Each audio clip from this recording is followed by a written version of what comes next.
Aconite আছে, আর সঙ্গে রইল কালকের আলোচনা একোনাইট। তিনজনই প্রচন্ড ভয়ের। তো একোনাইটটা যে আর্নিকা যেহেতু বলা আছে, তো আর্নিকা দিয়ে শুরু করি একটুখানি, জাস্ট একটা সেন্টেন্স। আর্নিকা ভয় পায় সম্ভবত ঘুমের মধ্যে আজই হয়তো হার্ট অ্যাটাকে আমি মারা যাব, ইনস্ট্যান্ট ডেথের ভয় পাই, আমার হার্ট অ্যাটাক হবে আর আমি মারা যাব। যুক্তি হলো, দুই বন্ধু একই সঙ্গে ইজি বাইকে যাচ্ছিলেন, ইজি বাইকটা উল্টে যায় কোনো কারণে একটা গাড়িকে সাইড দিতে গিয়ে, বন্ধুটি হসপিটালে ভর্তি হয়, ওনাকে কিছু করতে হয়নি। বন্ধুটি হসপিটালে ভর্তি হওয়ার পর 3 দিন পর ডাক্তারবাবুরা বলেন উনি হার্ট অ্যাটাকে মারা গেছেন। সেই থেকে ওনার মনের মধ্যে ঢুকেছে ওই অ্যাক্সিডেন্টটা সম্ভবত আমারও হার্টের কোনো ক্ষতি করেছে, যেমন করে আঘাতের কথা ভাবে আর কি আর্নিকা। তো ও তো মারা গেছে হার্ট অ্যাটাকে, আমারও হয়তো এইরকম রাতের অন্ধকারে কখনো হার্ট অ্যাটাক হবে আর আমি সঙ্গে সঙ্গে মারা যাব। এই সঙ্গে সঙ্গে মারা যাব মানে ইনস্ট্যান্ট ডেথ। আমাকে ডাক্তার দেখাবার সুযোগ পাওয়া যাবে না। হ্যাঁ, ভয়ের যত ড্রাগ আছে মৃত্যু ভয়, এই স্পেসিফিক কথাটি অন্য ড্রাগে নেই। আমার যে হার্ট অ্যাটাক বা অন্য কোনো কিছু হবে, ডাক্তার ডাকবার কোনো সুযোগ পাবে না, আমি সঙ্গে সঙ্গে মারা যাবো, মানে ইনস্ট্যান্ট ডেথ। তো নিশ্চয়ই ফল গাছ মাটি তো খুঁজতেই হবে, না হলে দেওয়া যাবে না। সেখানে ইনস্ট্যান্ট ডেথের ভয়েরটা না পাওয়া যেতে পারে, কিন্তু ইনজুরি কাল যেটা বলা হয়েছিল, ইনজুরি কিরকম ইনজুরি, যে ইনজুরি দেখা যায় না, এমন ইনজুরি জনিত ভয়, এমন ডিপ সিটেড ইনজুরি জনিত ভয়, এটি আর্নিকার ক্ষেত্রে সত্য কথা। তাহলে আমি অন্য দুটো ডাক বলে নিয়ে আবার আর্নিকাতে আসবো। একোনাইটের মৃত্যু ভয় আছে, এ কথা সবার জানা, এবং সে ডেট টাইম সব বলে দেয়। কিন্তু একোনাইটের স্পেশালিটি কোথায়? যতই সে ডেট টাইম বলে দিক, যদি তাকে কেউ সান্ত্বনা দেয় সেরকম একজন ব্যক্তি, তাহলে কিন্তু সে তার এইখান থেকে একদম 180 ডিগ্রি ঘুরে যাবে। ওহ, বাঁচালেন আপনি, আমি যা দুশ্চিন্তায় কাটিয়েছি। লাইট ডিজায়ার পর একোনাইট আছে, একোনাইটের লাইটের নাম অ্যাসিওরেন্স। তো একোনাইটকে যে ওয়েল অ্যাসিওর্ড ইজিলি, বাচ্চা বাড়িতে কাটছে কেন? তার মা নখ কাটতে গিয়ে একটু ছিঁড়ে গিয়ে রক্ত বেরিয়েছে, তো বাচ্চা কান্নাকাটি করে মাকে পাগল করেছে। সেই বাচ্চা যেই মতো ডাক্তারখানায় ঢুকেছে, সেই চুপ। তখন মা তাকে মারছে, সেই মার খেয়ে আবার সে কাঁদছে। তো ডাক্তার জিজ্ঞেস করেছে, আপনি মারছেন কেন বাচ্চাটাকে? বললো, দুপুরের রোদে আমাকে আপনার এখানে আসতে বাধ্য করেছে ও, আর এখন এখানে এসে কান্না বন্ধ করেছে, আমাকে কান্নার জেলায় বাড়িতে থাকতে দেয়নি। কেন? ও অ্যাসিওর্ড কি এখানে আমি এসে গেছি, আমার আর কোনো ভয় নেই। ও একোনাইটকে অ্যাসিওর করলে সে ভয়মুক্ত হয়। কিন্তু টিরেক্স কে, টাইরানোসাউরাস রেক্স কে অ্যাসিওর করলে ওর উল্টা প্রতিক্রিয়া হয়। ও বলতে থাকে, আপনারা আমাকে এত বুঝাচ্ছেন কেন? তাহলে নিশ্চয়ই কিছু খারাপ আছে আমার, আমি তাহলে নিশ্চয়ই মরবো। একোনাইট আর টিরেক্স একদম অপোজিট। যার কাছে টিরেক্স এর নলেজ নেই, তিনি কি করবেন? ও মৃত্যু ভয়, তো একোনাইট দিয়ে দেবেন। তো একোনাইট কোন ক্ষতি করে আমাদের? না, হার্ট মাসেলের ক্ষতি করে। তাহলে একোনাইট এবং টিরেক্স দুইজনের মধ্যেই যে মৃত্যু ভয়, ম্যাথমেটিকা হোমিওপ্যাথি শাস্ত্রে আর এত তীব্র মৃত্যু ভয় কোন ড্রাগে নেই। আপনারা বলবেন আর্সেনিকে আছে। না ভাই, arsenic actually deep seated insecurity. Deep seated insecurity. ও নিরাপত্তাহীনতার ভয় পায়। তাহলে কি হবে আমার? তাহলে কি হবে আমার? আমার ছাদ থেকে জল পড়ছে, তাহলে তো ছাদটা পুরোটাই পাল্টাতে হবে। আমি এত টাকা কোথায় পাবো? ও বানিয়ে নিল কত বড় কথা, একটু ছাদ দিয়ে জল পড়েছে, লোকে কি করে ভাই ওখানে মিস্ত্রি ডাকো, একটু ধরাধার করো, ঠিক হয়ে যাবে। আশ্রী ভাবতে থাকে, ওরে বাবা, এবার তোমার গোটা ছাদটাই চেঞ্জ করতে হবে। এই deep seated insecurity actually soul of the drug. এটা ড্রাগের মর্ম কথা। ডিপ সিটেড ইনসিকিউরিটি, যার বাংলা হলো গভীরতম নিরাপত্তাহীনতা বোধ। যাকে প্রসঙ্গে যাচ্ছি না, আমি যেটা নিয়ে বলতে চাইছিলাম সে হচ্ছে একোনাইট এবং টিরেক্স আর আর্নিকা। তিনটে কথা হলো, তিনজনেরই প্রচন্ড মৃত্যু ভয়। আর্নিকা হলো ইনস্ট্যান্ট মারা যাবে, ডাক্তার ডাকবার কোনো সুযোগ পাওয়া যাবে না। একোনাইট হলো আর কি, সবাইকে খবর দাও আমার সময় এসে গেছে, এখন কত বাজে, এত, আর 3 ঘন্টা পরে। এর মধ্যে একজন তেমন একজন এলেন, ফ্যামিলি ফিজিশিয়ান এলে, কি হয়েছে আপনার? আর তো কি হয়েছে আমি সবাইকে বলে দিয়েছি, খবর দাও। আমার সব মেয়েরা আসছে, জামাই আসছে, ছেলেরা আসছে, ঢাকা থেকে অমুক অমুক। কি হয়েছে দেখি হাতটা? কিছুই লক্ষণ নেই মৃত্যুর, আর আপনি বলছেন মারা যাবো। আপনি এতক্ষণ আসেননি কেন? আমি তো ওই ভয়ে আমি রাত থেকে ঘুমাতে পারিনি, সবাইকে ডাকাডাকি করা হয়েছে। তো ওয়েল অ্যাসিওর্ড ইজিলি। ঠিক একই ঘটনা উল্টে যাবে টিরেক্স এর বেলায়। এত বুঝাচ্ছেন কেন? তাহলে নিশ্চয়ই খারাপ কিছু। এবার কথা হলো, টিরেক্স এমন ধারণা নেয় কেন? এর একটা ইতিহাস আছে, এটা রহস্য আছে। এখন এটার রহস্য নিয়ে আমি এখনো ভাবিনি, আমি বলতে পারবো না, কিন্তু টিরেক্স এর রহস্য আমি জেনেছি। সে হলো, এই বাচ্চাগুলি যখন মায়েদের পেটে আসে, মায়েরা মনের দিক দিয়ে তৈরি নেই এই বাচ্চা নেবার জন্য। আইদার স্বামীর চাকরি নেই, আর চাকরিটা চলে গেছে, প্রাইভেট ফার্মের চাকরি, আর আগের বাচ্চাটা এখনো 6 মাস হয়নি, তাহলে একসঙ্গে কি করে কি করব। কিন্তু বিভিন্ন রকম তার মনের মধ্যে চলতে থাকে। তো মা ভাবতে থাকে, এই বাচ্চা আমি নষ্ট করব, এই বাচ্চা আমি নষ্ট করব। স্বামীকে বললো, আত্মীয় স্বজনদের বললো, বাচ্চা আমি নষ্ট করব। ডাক্তারের কাছে গেল, ডাক্তার বলে এই বাচ্চাকে নষ্ট করব। প্রতিনিয়ত এমন একটা সিগন্যালিং মায়ের ব্রেন থেকে আসছে। সেই সিগন্যালিং যাচ্ছে কোথায়? যাচ্ছে কিন্তু পেটের বাচ্চার মধ্যে। ভাবটা এইরকম, আপনাকে সকাল থেকে 10টা ফোন এসছে, 10টা নাম্বার থেকে, তুমি তৈরি হও, আজই তোমার শেষ দিন, যা খাবার খেয়ে নাও। সকাল থেকে 10টা পর্যন্ত 10 বার ফোন এসছে, আপনার মনের অবস্থা কি হবে?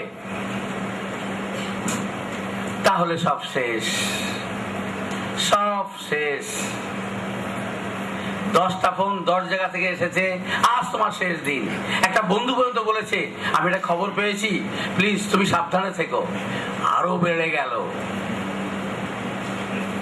এরপর কিছু ফোন এলো, অতটা ভেবো না তো, কিচ্ছু হবে না।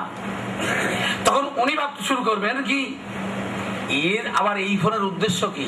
তাহলে কি আমাকে রাস্তায় বার করে আজই শেষ করে দেওয়া? কিছু ফোন ছিল, আমি সাবধান হই, আর এরা তো বলছে অসাবধান থাকো, কিছু অসুবিধা নেই। এই আতঙ্কর মধ্যে যে বাচ্চা জন্মায়, কারণ বাচ্চা কি সিগন্যাল, কি পেয়েছিল, কি ইঙ্গিত পেয়েছিল থাকাকালীন? মা যাচ্ছে ডাক্তারের কাছে, মা যাচ্ছে তার বাপের বাড়ি, মা যাচ্ছে তার স্বামীর কাছে, মা যাচ্ছে তার বান্ধবীদের কাছে। শুধুই একটাই চেষ্টা, কেমন করে বাচ্চা নষ্ট করা যায়। ভাবুন তো, দুটোর মধ্যে কোনো পার্থক্য আছে কি? এইভাবে এই বাচ্চারা যখন পৃথিবীতে জন্মায়, এদের যা কিছু হয়, ছোটখাটো কিছু হয় না, বড় কিছুই হয়, সঙ্গে তার একটা মৃত্যু চিন্তা ঢুকতেই পারে। আমি বোধহয় বাঁচবো না, ছোট বাচ্চা তো বলতে পারবে না, আপনি বুঝবেন না। তাহলে এর ওষুধটা কি করে হবে? মা বলবে, ডাক্তারবাবু এই বাচ্চাটা, আচ্ছা আপনার বাচ্চা তো ভুগছে কেন গো? ওষুধ দিচ্ছে ঠিক তো হচ্ছে না। বা প্রথম দিন আপনি এত ভুগছে, আপনি যেন বললেন কোথায় কোথায় দেখিয়েছেন। শুধু বাচ্চারা বড় বিরক্ত করছে, জন্ম থেকেই খুব অসুস্থ, আমি বিভ্রান্ত বাচ্চাকে নিয়ে অনেক জায়গায় দেখিয়েছি, কিছু হচ্ছে না। তাহলে আপনার প্রস্তাবে মাকে, তাহলে আপনিই বলুন এ বাচ্চা এত ভুগছে কেন? আমি কি করে বলবো? আমি তো ডাক্তার নই। ডাক্তার বলবে, আমি জানি ও কেন ভুগছে, সত্যি কথা বলুন, আপনার বাচ্চা সুস্থ হবে। আসলে কি ডাক্তার জানেন, আমাদের তখন খুব অভাব। আমার তখন পরপর 2টো বাচ্চা হয়ে গেছে, ছোট বাচ্চাটা 6 মাসের। এই বাচ্চা নেওয়ার জন্য আমার কোনো মানসিক প্রস্তুতি ছিল না। আমি এই বাচ্চাকে চাইনি। আমি বিভিন্ন ভাবে বাচ্চা নষ্ট করবার কথা আমি ভেবেছি আর চেষ্টা করেছি, কিন্তু শেষ পর্যন্ত চেষ্টা সফল হয়নি, তো বাচ্চা জন্মেছে। তো this very situation is enough to prescribe Tyrannosaurus Rex. এই বাচ্চাই যখন বড় হবে, যদি কেউ টাইরানোসরাস রেক্স, এমনিও তো ভালো হতে পারে, টাইরানোসরাস রেক্স কদিন জানা গেছে। এই বাচ্চাগুলি কিন্তু যখন বড় হয়, এরা ডাক্তারবাবুর কাছে একটাই অভিযোগ, বাড়ির লোককে অতিষ্ঠ করে মারে, আর কি সবই তো পড়ে থাকবে, সবই তো তোমরা ভোগ করবে, আমি তো চলে যাবো, আমি তো চলে যাবো। আর কি বলছো চলে যাবে? আমি জানি এই অসুখে আমি শেষ। আরে সকাল বিকাল বলছে কই কিছু হচ্ছে না তো। আরে হচ্ছে না, তোমরা তো চাও না হোক, আমি তো জানি সবই থাকবে, আমি চলে যাব তোমরা থাকবে। ক্রমাগত মৃত্যু চিন্তা থেকে পাগল করে দেয়, সে বাড়ির লোককে পাগল করে দেয়, সে ডাক্তারকে পাগল করে দেয়। এবার যখন বন্ধু বান্ধব বোঝাতে আসে তাদেরকে বলে, আরে তোমরা আমাকে এত বোঝাচ্ছ, আমি কি আর অবুঝ? আমি জানি সব, তোমরাই বা কেন বোঝাচ্ছ? কিছু বোঝাতে হবে না গো, আমি অন্যদিকে তৈরি আছি। তৈরি যে নেই তো বোঝাই যাচ্ছে, আর কি সবই তো থাকলো ভাই, তোরা রইলি, দেখিস আমার বউ বাচ্চা, আমার দাদা বৌদি, আমার মা, দেখিস তৈরি। বোঝাবার উপায় নেই ডাইনোসরাস রেক্সকে, বোঝালেই উল্টো বুঝে। আর কি করবো ভাই, তোমরা সবাই বোঝাচ্ছ, আমি অবুঝ নই, আসলে তো অবুঝ, বলবে আমি অবুঝ। তো this is the area, this is the prescribing point of Tyrannosaurus Rex. তাহলে তিনটে ড্রাগের দারুণ মৃত্যু হয়, একটি হলো ইনস্ট্যান্ট ডেথ, আর ডাক্তার ডাকতে পারবে না তোমরা। আর একটা হলো ভীষণ মৃত্যু হয়, টাইম সময় সব বলে দেয়, বার সময় ঘন্টা, কিন্তু বুঝিয়ে দিলে সঙ্গে সঙ্গে মুখে হাসি একগাল। আপনি আরো আগে আসেননি কেন? আমি সারাটা রাত, কটা রাত ঘুমোইনি জানেন আপনি? বাস ফাইন। আর আরেকজন হলো, আমাকে বুঝাতে হবে না, আমি সবই বুঝি, আমি জানি আমার সময় হয়ে গেছে। All these things. Thanks organizers for presenting that very important কি বলবো ফেস্ট। থ্যাংকস। আমি খুব আজকে সময়টা কাজে লাগাবার জন্য, শুনুন সব বোঝানো সম্ভব হবে না, কিন্তু আমি অন্তত ড্রাগগুলো একটু চটপট বলে ফেলি, কারণ যতখানি সম্ভব। তো প্রথম ড্রাগটা হলো লক্সোডেন্টা আফ্রিকানা। আচ্ছা আমার ইয়েটা দিয়ে দে, ও লিখতে অনেক টাইম লেগে যাবে, আমার দিয়ে দে না। থার্ড সেমিনার, এই দিকের ডেস্কটপের একদম লাস্ট কলামে দেখবে থার্ড সেমিনার লেখা আছে, ওইটা অন করলেই লক্সোডেন্টা আফ্রিকানা এসে যাবে। তো লক্সোডেন্টা আফ্রিকানা কি? আফ্রিকান হাতি থেকে তৈরি। তো বলা হয়েছে, ন্যান্সি এরিক বলেছেন, হাতি ভারতীয় হাতিও পাওয়া যায়, আফ্রিকান হাতিও পাওয়া যায়, কারণ আফ্রিকান হাতি থেকে কেন ওষুধটা তৈরি হয়েছে এ প্রসঙ্গে একটা কথা বলার আছে। কি জানেন? যদি কোনো আপনি ঠান্ডা মানুষের জন্য ওষুধ ঠিক, ভীষণ বদমার বাচ্চা, ভীষণ দুষ্টু প্রকৃতির মানুষ, ভীষণ ছক্কা পাঞ্জা করে, হারিয়ে গেলে হুশ জ্ঞান থাকে না, এদের জন্য ওষুধ ঠিক করা সহজ, যত সহজ একটি ভদ্রলোকের জন্য ওষুধ ঠিক করা তার থেকে অনেক অনেক গুণ কঠিন। যদি কোনো বন্ধুর সঙ্গে আমার শত্রুতা থাকে আর সে চাই প্রতিশোধ নেবে, গোটা পাঁচেক ভালো ভদ্রলোক এনে দেবে আপনার কাছে, আপনার জীবনটা কে দুর্বিষহ করে দেবে। ভদ্রলোকের চিকিৎসা বড় কঠিন, শান্তশিষ্ট বাচ্চার চিকিৎসাও অতটাই কঠিন আর অতটাই সোজা দুষ্টু বাচ্চা। থার্ড সেমিনার ডেস্কটপে একদম আর ডান দিকে লাস্ট কলামে আছে থার্ড সেমিনার। হ্যাঁ ওয়ার্ড ফাইল মানে ওই দেখো না, ওই যে উপরে দেখা যাচ্ছে, দেখো না থার্ড সেমিনার। হ্যাঁ হ্যাঁ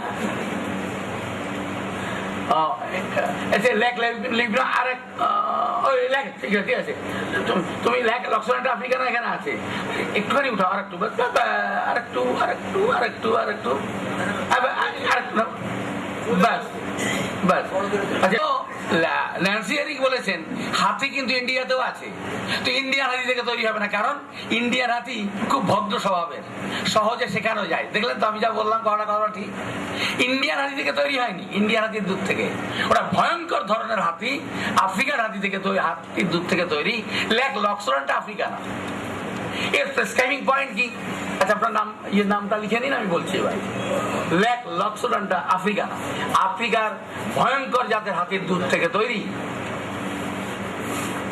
কোন মাইল্ড ক্যারেক্টার হাতির দুধ থেকে তৈরি নয়।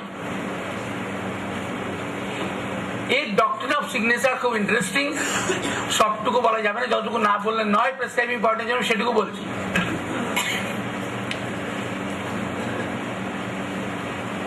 এরা লেখিকা বলেননি, বলেছেন এই হাতিদের নিয়ে যারা গবেষণা করেন তাদের একজন, এর পরের পর আপনার লিটারেচার হাতে পেয়ে যাবেন, দেখতে পাবেন। বলেছেন হাতিদের মতো শান্ত স্বভাবের প্রাণী পৃথিবীতে দ্বিতীয়টি নেই। এরা খেপে যায় তখন যখন এরা কোনো কিছু থেকে ভয় পেয়ে যায়, তখন এরা ভয়ঙ্কর হয়ে ওঠে। যদি এদের পিছনে কেউ না লাগে বা ভয়ের কোনো কারণ না থাকে, তো বলেছেন ইংরেজিটা এরকম, পৃথিবীতে এদের থেকে নম্র ভদ্র প্রাণী আরেকটি নেই। কিন্তু এরা উগ্র হয়, এমনিতেই উগ্র হয়। কখন? একটা উর্দু ওয়ার্ড ইউজ করেছেন লেখিকা, মুস্ত, MUST, মুস্ত মানে হলো যুবক হাতি। যুবক হাতির শরীরে বছরে একবার যৌন উত্তেজনা আসে।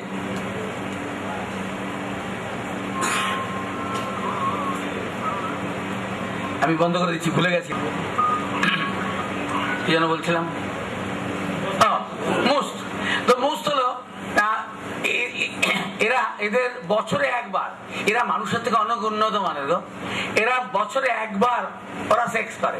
তো এই একবার যখন পুরুষ হাতির শরীরে উত্তেজনা আসে, সে তখন ভয়ঙ্কর হয়ে যায়। সবার তো একসঙ্গে আপনি হয় না, যার হলো সে এত ভয়ঙ্কর হয়ে যায় যে অ্যাডাল্ট, ওরা তো সমাজবদ্ধ জীব, ওরা একসঙ্গে দলবদ্ধ হয়ে চলে, ওরা তো এতটাই ওরা সংঘবদ্ধতা ওদের মধ্যে। একটি ছোট বাচ্চা হাতি যদি গলার স্বর শুনতে পায়, গোটা দল দাঁড়িয়ে যায়, পাছে ও কোনো বিপদে পড়েছে, এবং ওকে নিয়ে আবার গোটা দলটা চলতে শুরু করে। তো যখন একজন এরকম ভাবে উত্তেজিত হয়ে গেছে, ভয়ঙ্কর হয়ে গেছে তার স্বভাব, ওটা ঠিক করতে হবে না, থাক, ঠিক করতে হবে না, ব্যাস, ও এখন তো লেখা হয়ে গেছে, ওদিকে নজর গেলেই বরং খারাপ। তো কি যেন বললাম,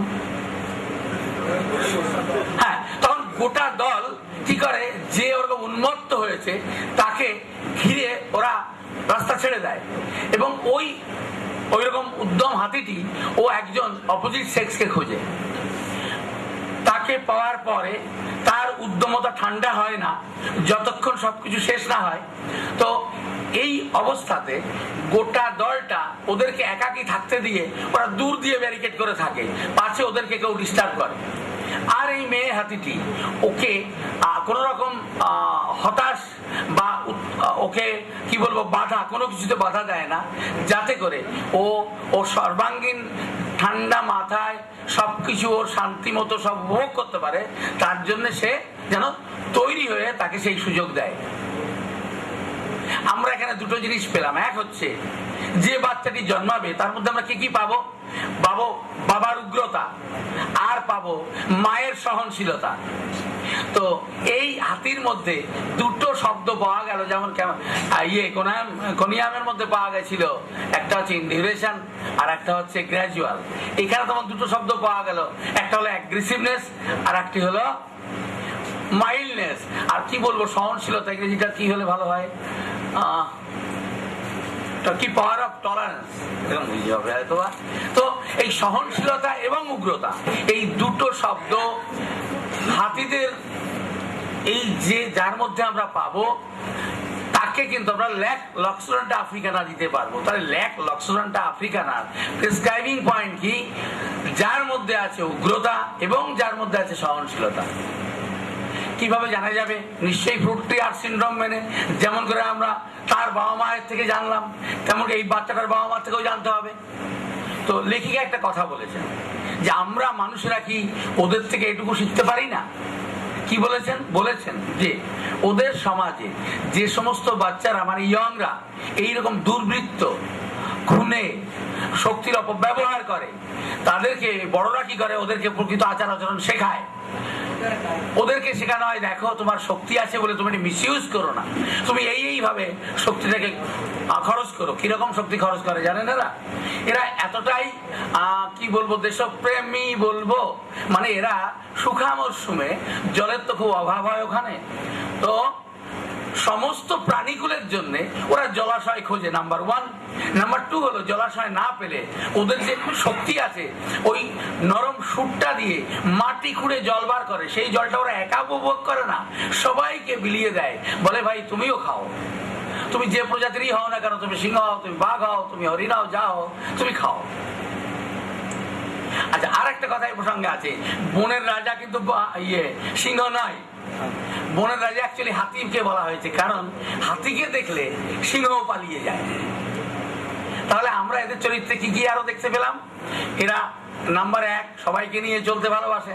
নাম্বার 2 এরা খুব পরোপকারী, শুধু নিজের জাতের জন্য নয়, অন্য জাতের জন্য, গোটা প্রাণীদের জগতের জন্য ওরা জলের ব্যবস্থা করে দিচ্ছে, জলের সন্ধান করে দিচ্ছে। আচ্ছা, এগুলো কিন্তু সবই প্রেসক্রাইবিং পয়েন্টের মধ্যেই আসবে। কিন্তু নেক্সট পয়েন্টে বলা হলো যে এদের মধ্যে কি আছে? দুটো সত্তা আছে। একটা হলো অ্যাগ্রেসিভনেস মানে উগ্রতা, আর একটি হলো সহনশীলতা, পাওয়ার অফ টলারেন্স। তো যার মধ্যে উগ্রতা আছে তাকে বোঝালে বোঝে। এই কথাটা দিয়ে আমরা ল্যাক লিওর সঙ্গে ডিফার করব। ল্যাক লিওকে বোঝালে বোঝে না, কিন্তু এই ল্যাক লক্সল্যান্ড আফ্রিকানাকে বোঝালে বোঝে।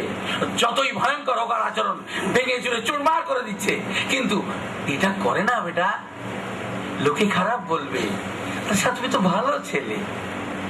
তখন ও উগ্রতা পরিত্যাগ করবে, কারণ ওর মধ্যে দুটো সত্য আছে, দুটো সত্তা আছে।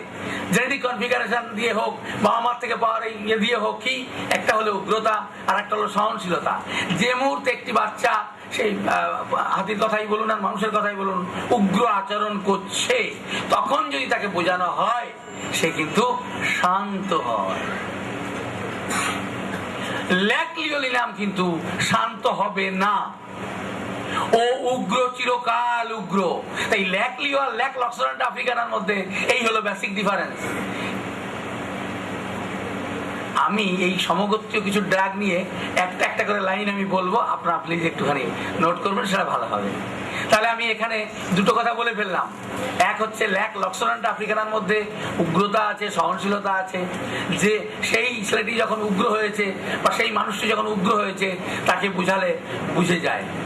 এরা বুঝদার, এরা বুঝবানে, কারণ এদের মধ্যে দুটো ক্যারেক্টারিস্টিক ফিচারই প্রিডমিনেন্ট। আর এদের মধ্যে কি ছিল? পরোপকারী। আর কি ছিল? দলবদ্ধ হওয়া, সবাই সবার ভালো বুঝবে, এমন একটা মানসিকতা। তাহলে ল্যাক লক্সল্যান্ড আফ্রিকারা ইউজ করতে কিন্তু খুব বেগ পেতে হবে না। এরকম মানুষ আমরা পেয়েই যাবো। দেখো, ও তো ভয়ঙ্কর, রেখে গেলাম, মানুষ থাকে না, কিন্তু হ্যাঁ আমার বাচ্চা কিন্তু ভালো, বুঝালে কিন্তু বোঝে। ঠিক আছে মা, ঠিক আছে, যাও, আমি আর কিছু করছি না। অত ভয়ঙ্কর ছেলে, মা একটু বোঝালো বা অন্য কেউ একটু বোঝালো, মুরব্বী কেউ এসে, না ঠিক আছে, আমি বুঝেছি, আমি কিছু করবো, আপনার নিশ্চিন্ত থাকতে পারেন। এই কোয়ালিটি কিন্তু ল্যাক, কি বললাম যেন, ল্যাক লিওলিনামে নেই। ল্যাক লিওলিনাম উগ্র by birth, aggressive by birth, till death. That aggressiveness, যতক্ষণ না পর্যন্ত তাকে আপনি ল্যাক লিও দেবেন, তার চরিত্রে কোনো পরিবর্তন আসবে না। ল্যাক লিও এমন একটা ড্রাগ, দিলেই কিন্তু পেশেন্ট আপনাকে বলবে বা পেশেন্ট পার্টি বলবে, ওই রকম রাগও করেছে, কিন্তু ভাঙাচোরা, ফেলাচোরা, আজে বাজে গালাগালি করা কই আর তো দেখিনি আপনার কাছে আসার পরে। ভাবুন একবার, যদি আপনি একটা নির্দিষ্ট জায়গায় আটকে থাকেন, না মায়ের জন্য আটকে থাকেন, আপনি এখানে পৌঁছাতে পারবেন? প্লিজ একটু ভাবুন প্লিজ। আমি কিন্তু পারিনি, হতে পারে আমার ওটা অজ্ঞতা। আপনারাও তো ভাবুন, সত্যি ওটা আমার অজ্ঞতা, না আমাদের সকলের ভাবা উচিত যে একটা মানুষের জন্য ওষুধ খুঁজুন, যে মানুষটি উগ্র হয়ে জন্মেছে ছোট্টবেলা থেকে, দুধের বাচ্চা থেকে বদমাস। হ্যাঁ, ওষুধ দিতে, দুধ দিতে দেরি হলে চিৎকার করে বাড়ি পাঠাতো। বয়স কত? 3 দিন। 3 দিনের বাচ্চা দুধ দিতে দেরি হলে বাড়ি পাঠাতো। এমন বাচ্চা আপনারা যদি না শুনে থাকেন, আমার কাছে শুনুন, পরে পরে মিলিয়ে দেবেন। কেন একটা কথা আছে, মন যা জানে না, চোখটা দেখে না, কানটা শোনে না। এই যে আজকে শুনলেন, এরপর দেখবেন মা বলছে, দেখো আমার বদমাস বাচ্চা দুধ দিতে খবর একটু দেরি হয়েছে, আর চিৎকার, লোকে বলবে আরে কি যেন হয়ে গেছে, ওমা কিছুই হয়নি, শুধু দুধ দিলেই ঠিক আছে। এই ভয়ঙ্কর বাচ্চা বড় হয়েও কি করবে একবার বুঝুন তো দেখি। বয়স তো 3 দিন, ওই বাচ্চার বয়স যখন 30 দিন, সরি 30 বছর বয়স হবে, লোকে তোকে দেখলে পালিয়ে যাবে, আরে ও আসছে, ও ভয়ঙ্কর, কাকে মেরে দিবে, কি করবে। তো ল্যাক লিওলিনাম এবং এইসব ড্রাগ কখন কাজে লেগে জানেন? যেখানে ডাক্তাররা বলে দিয়েছে এর চিকিৎসা সম্ভব নয়, প্লিজ ডু আদারওয়াইজ। এই সব ক্ষেত্রে ড্রাগগুলি ভয়ঙ্কর, এর রুগীরা ভয়ঙ্কর, লক্ষণগুলি ভয়ঙ্কর। কোন সাধারণ ড্রাগ কেউ স্যাটিসফাই করে না, তাই তো এই অসাধারণ ড্রাগ। আর তাছাড়া কেন সাহেব নিজে বলেছেন গো যে এত ওষুধ আছে কিন্তু ম্যামালদের থেকে বেশি ওষুধ তৈরি হয়নি, যদি বেশি তৈরি হয় সেটা মানব জাতের পক্ষে মঙ্গল। এ আমার কথা নয় গো, ওটা ঋষি কেন সাহেবের কথা। তো আপনারা নিশ্চয়ই ডাকগুলো চেনবার চেষ্টা করবেন বলে আমার বিশ্বাস। আপনি কেন সাহেবকে যদি শ্রদ্ধা করেন, আমাকে যা খুশি বল গালাগালি করুন। তাহলে আমি শেষ করলাম। আমরা মানে এর বেশি বললে আর টাইম পাওয়া যাবে না, কারণ আজকে চেয়ারম্যান আসবেন। তো আমি উপরওয়ালাকে ডাকছি, চেয়ারম্যান যেন লাঞ্চের একটু আগে আসেন, তাহলে যা হোক তা হোক করে মোটামুটি সলিউশন হয়ে যাবে। তো লক্সিডেন্ট আফ্রিকা নাম। আচ্ছা, এই ছোট্ট যে ড্রাগ, সরি বড় ড্রাগ, কিছু জিজ্ঞাসা করবেন? যদি জিজ্ঞাসা করেন তাহলে একটু আধটু বলে দিয়ে চলে যাই অন্য একটা ড্রাগে। লিউপি নামে যাব। আপনি দেখুন ড্রাগগুলি অনেক কঠিন, কিন্তু আমি কিন্তু খুব ছোট্ট কথায় তার চরিত্রকে বুঝিয়ে দিয়েছি যে আপনার ইউজের পক্ষে কোনো কঠিন হবে না, এবং আমার মনে হয় না বাড়ি যাওয়া পর্যন্ত ভুলেও যাবেন। বরং ওই রকম খবর পেলে আরে কোনটা যেন লক্সিডেন্টটা না লিওলিনাম, দেখি খাতা উল্টে ইয়েস এ লিওলিনাম। কিন্তু ড্রাগ কোথায় পাবেন? রব্বানি সাহেব আপনি আরেকবার দর্শন দিন। আমি শুনুন না, আমি অনেক কষ্ট করে ড্রাগ গুলো আনাই, আমি এদেশেও কিছু ড্রাগ দিয়েছি ছেলেদেরকে, কিন্তু আমার মতো একজন কি বলবো ডাল ব্রেন, কিন্তু পড়াশোনা করতে তো হয়। তো পড়াশোনা করতে গেলে যে সময় দরকার, আর এইগুলো করতে গেলে যে সময় লাগে, প্লিজ সেটা আমার মূল্যবান সময় নষ্ট হয়। তো উপরওয়ালাকে আমি ডেকেছিলাম একটা সমস্যার সমাধান করে দাও, তো উপরওয়ালা পাঠিয়ে দিয়েছিল এই লোকটাকে। তো ইনি আপনাদেরকে, আমিও যেখান থেকে ওষুধ নেই, এই আমেরিকান কোম্পানি, ইংল্যান্ডের কোম্পানি, কোন কোম্পানি আমি জানি না, যদি আপনি চান আমি নাম্বার দেবো, আপনি ফোন করে জেনে নিন। লোকটার বাড়ি মহারাষ্ট্রে, উনি হচ্ছেন ইন্টারন্যাশনাল একজন এজেন্ট। উনি পৃথিবীর সমস্ত দেশের হোমিওপ্যাথি কোম্পানির উনি হচ্ছেন, উনি পৃথিবীর সমস্ত দেশের কোম্পানি হোমিওপ্যাথি কোম্পানির উনি ডিলার। তো সেখান থেকে আমি ওষুধ উনি কালেক্ট করেন, উনি আমাকে পাঠান। তো কখনো কখনো কি হয়, বিদেশে থেকে আসার সময় পার্সেল আটকে যায়, একটু দেরি হয়, আদারওয়াইজ মোটামুটি অর্ডার দিলে 3-4-7 দিনের মধ্যে পাওয়া যায়। তো এই ভাইটি এসে বললেন, স্যার আমি আপনাকে এই ব্যাপারে আপনি যদি আমাকে বলে দেন কিভাবে কি করবো, তো আমি সব রকম ব্যবস্থা, তার সঙ্গে যোগাযোগ করা, প্লাস হ্যাপকো কোম্পানি যেসব ওষুধ ইউজ করি আমি, ইন্টারন্যাশনাল কোম্পানি যেসব ওষুধ ইউজ করি আমি, উনি সমস্ত পেপার নিয়ে এসেছেন। উনি সমস্ত ওষুধগুলি যথাসময় কালেক্ট করেছেন, আর যেগুলি শুনছেন সেগুলি ওনার বাড়ি পৌঁছে গেছে, আমার বাড়িও পৌঁছে গেছে। আমি সময়ের অভাবে খুলতে পারিনি, উনি খুলে নিয়েছেন, দেখে নিয়েছেন। আপনারা যদি ওনাকে প্লিজ, আপনারা কেউ চান এই ওষুধগুলি, ওনাকে অর্ডার দিন, একটা মিনিমাম টাকা ওনাকে দিয়ে দেবেন, যাতে করে উনি আপনার একটা টাকা পয়সা পরবর্তীকালে পেলে ওষুধগুলো রেডি করে আপনার কাছে পাঠিয়ে দিতে পারেন। ওনার কার্ড আছে, ওনার কার্ড সবাইকে উনি এখন দিয়ে দেবেন। তো আপনারা যোগাযোগ করবেন, কারণ দেখুন আজকে যোগাযোগ না করলেও আপনাকে করতে হবে। কেন? যখনই কালকে একটা মা এসে বলবে দেখো আমার বাচ্চাটা এইরকম, আরে ওষুধ তো আমার কাছে নেই, তখন ওনার নাম্বারে ফোন করবেন, ভাই ওষুধটা কখন পাঠাচ্ছেন, কবে পাঠাচ্ছেন। তো সেই জন্য ফোন নাম্বারটা আমিই বলেছি ওনাকে ফোন নাম্বার দিতে।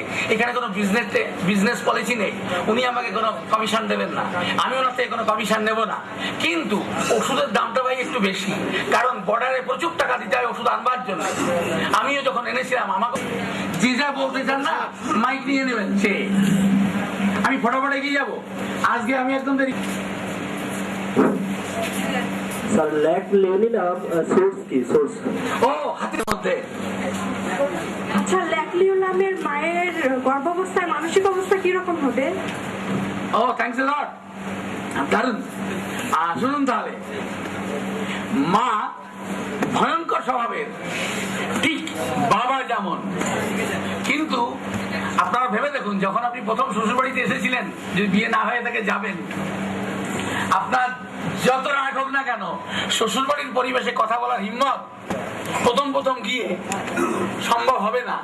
বা যদি বা আপনি মুখ খুলেছেন, যেহেতু শ্বশুর বাড়ির লোক ভয়ঙ্কর, বলবে বেশি কথা বলবি তো মেরে এমন জায়গায় পুঁতে তো তোর বাড়ির লোক খুঁজে পাবে না রে। তো যদিও বা বলতে চেয়েছিলেন, আপনি চেপে যাবেন, পেটে বাচ্চা, তখন আপনি ভয়ঙ্কর রাগে জ্বলছেন। আমারও একদিন দিন আসবে, সেটা আমিও দেখাবো মজা, কিন্তু বলার উপায় নেই, একদম মুখ চাপা, বলার উপায় নেই। সব রিয়াকশন গুলো ভিতরে ভিতরে হচ্ছে। এই বাচ্চা বাইরে এসে শুরু করবে এই তাণ্ডব, যা মা করতে চেয়েছিল মা পারেনি, বাচ্চা সেই কাজ করবে। কেন বাচ্চা এত উগ্র হয়? ও হচ্ছে উগ্র বাবা এবং উগ্র মায়ের সন্তান। কিন্তু শর্ত হলো উগ্র মা শ্বশুরবাড়ির পরিবেশে চেপে থাকতে বাধ্য হয়েছিল। মুখ বন্ধ, মুখ খুলবি তো মেরে পুঁতে দেবো এমন জায়গায় তোর বাড়ির লোক খুঁজে পাবে না, চেপে গেছে। এই চাপা রাগ বাচ্চার মধ্যে ফুটে উঠেছে। দেখুন একবার ফ্রুট ট্রি হার্ট সিনড্রোম কত ভাবে আমাকে এগিয়ে যাওয়ার জন্য হেল্প করেছে। কেন ফ্রুট ট্রি হার্ট, কেন ল্যাকলিও বাচ্চা জন্মায়? উগ্র মায়ের চাপা রাগের উৎপাদিত ফসলের নাম ল্যাক লিওনি নাম। আপনারা প্রশ্ন করেছেন, আমার ভালো লাগছে। প্লিজ আপনারা ভাবুন, এইগুলো কিন্তু কোনো আদারওয়াইজ ডাক দিয়ে কিচ্ছু করা যাবে না। ল্যাক লিওনি নাম, ল্যাক লক্সল্যান্ড আফ্রিকান। আমি বলেছি দুয়ের মধ্যে পার্থক্য হলো ল্যাক লক্সল্যান্ড আফ্রিকানাকে উগ্র অবস্থাকে শান্ত করা যায়, ল্যাক লিওকে করা যায় না। কারণ মা শান্ত হতে পারেননি, প্রতিনিয়ত অত্যাচার অবিচারের শিকার হতে হয়েছে, আর ভিতরে ভিতরে রাগে জ্বলেছে। আপনারা এই বইটায় দেখতে পাবেন রাগ হলে সেই রাগ কেমন করে বাচ্চার মধ্যে প্রবর্তিত হয়। এটা কিন্তু আমার লেখা নয়, এটা ওয়েবসাইট থেকে লেখাটা কালেক্ট করা। এ নিয়ে ফিজিওলজিতে এইসব গবেষণা হয়েছে। সময়ের অভাব, তাই আরো অনেক কথা বলার ছিল। কোথাও একটা ভুল হয়ে গেছে, হয়তো আমি ভুল বলেছি আর ভুল শোনা হয়েছে। এবং আপনার বইতে লেখা রয়েছে যে ওরা রেগে গেলে ওদেরকে বোঝালে ওরা সহজে বুঝে যায়। ও ঠিক আছে, বুঝতে পারবো। তাহলে ভাই ওটা লিখেই রাখুন, পরে বলবো খুনি।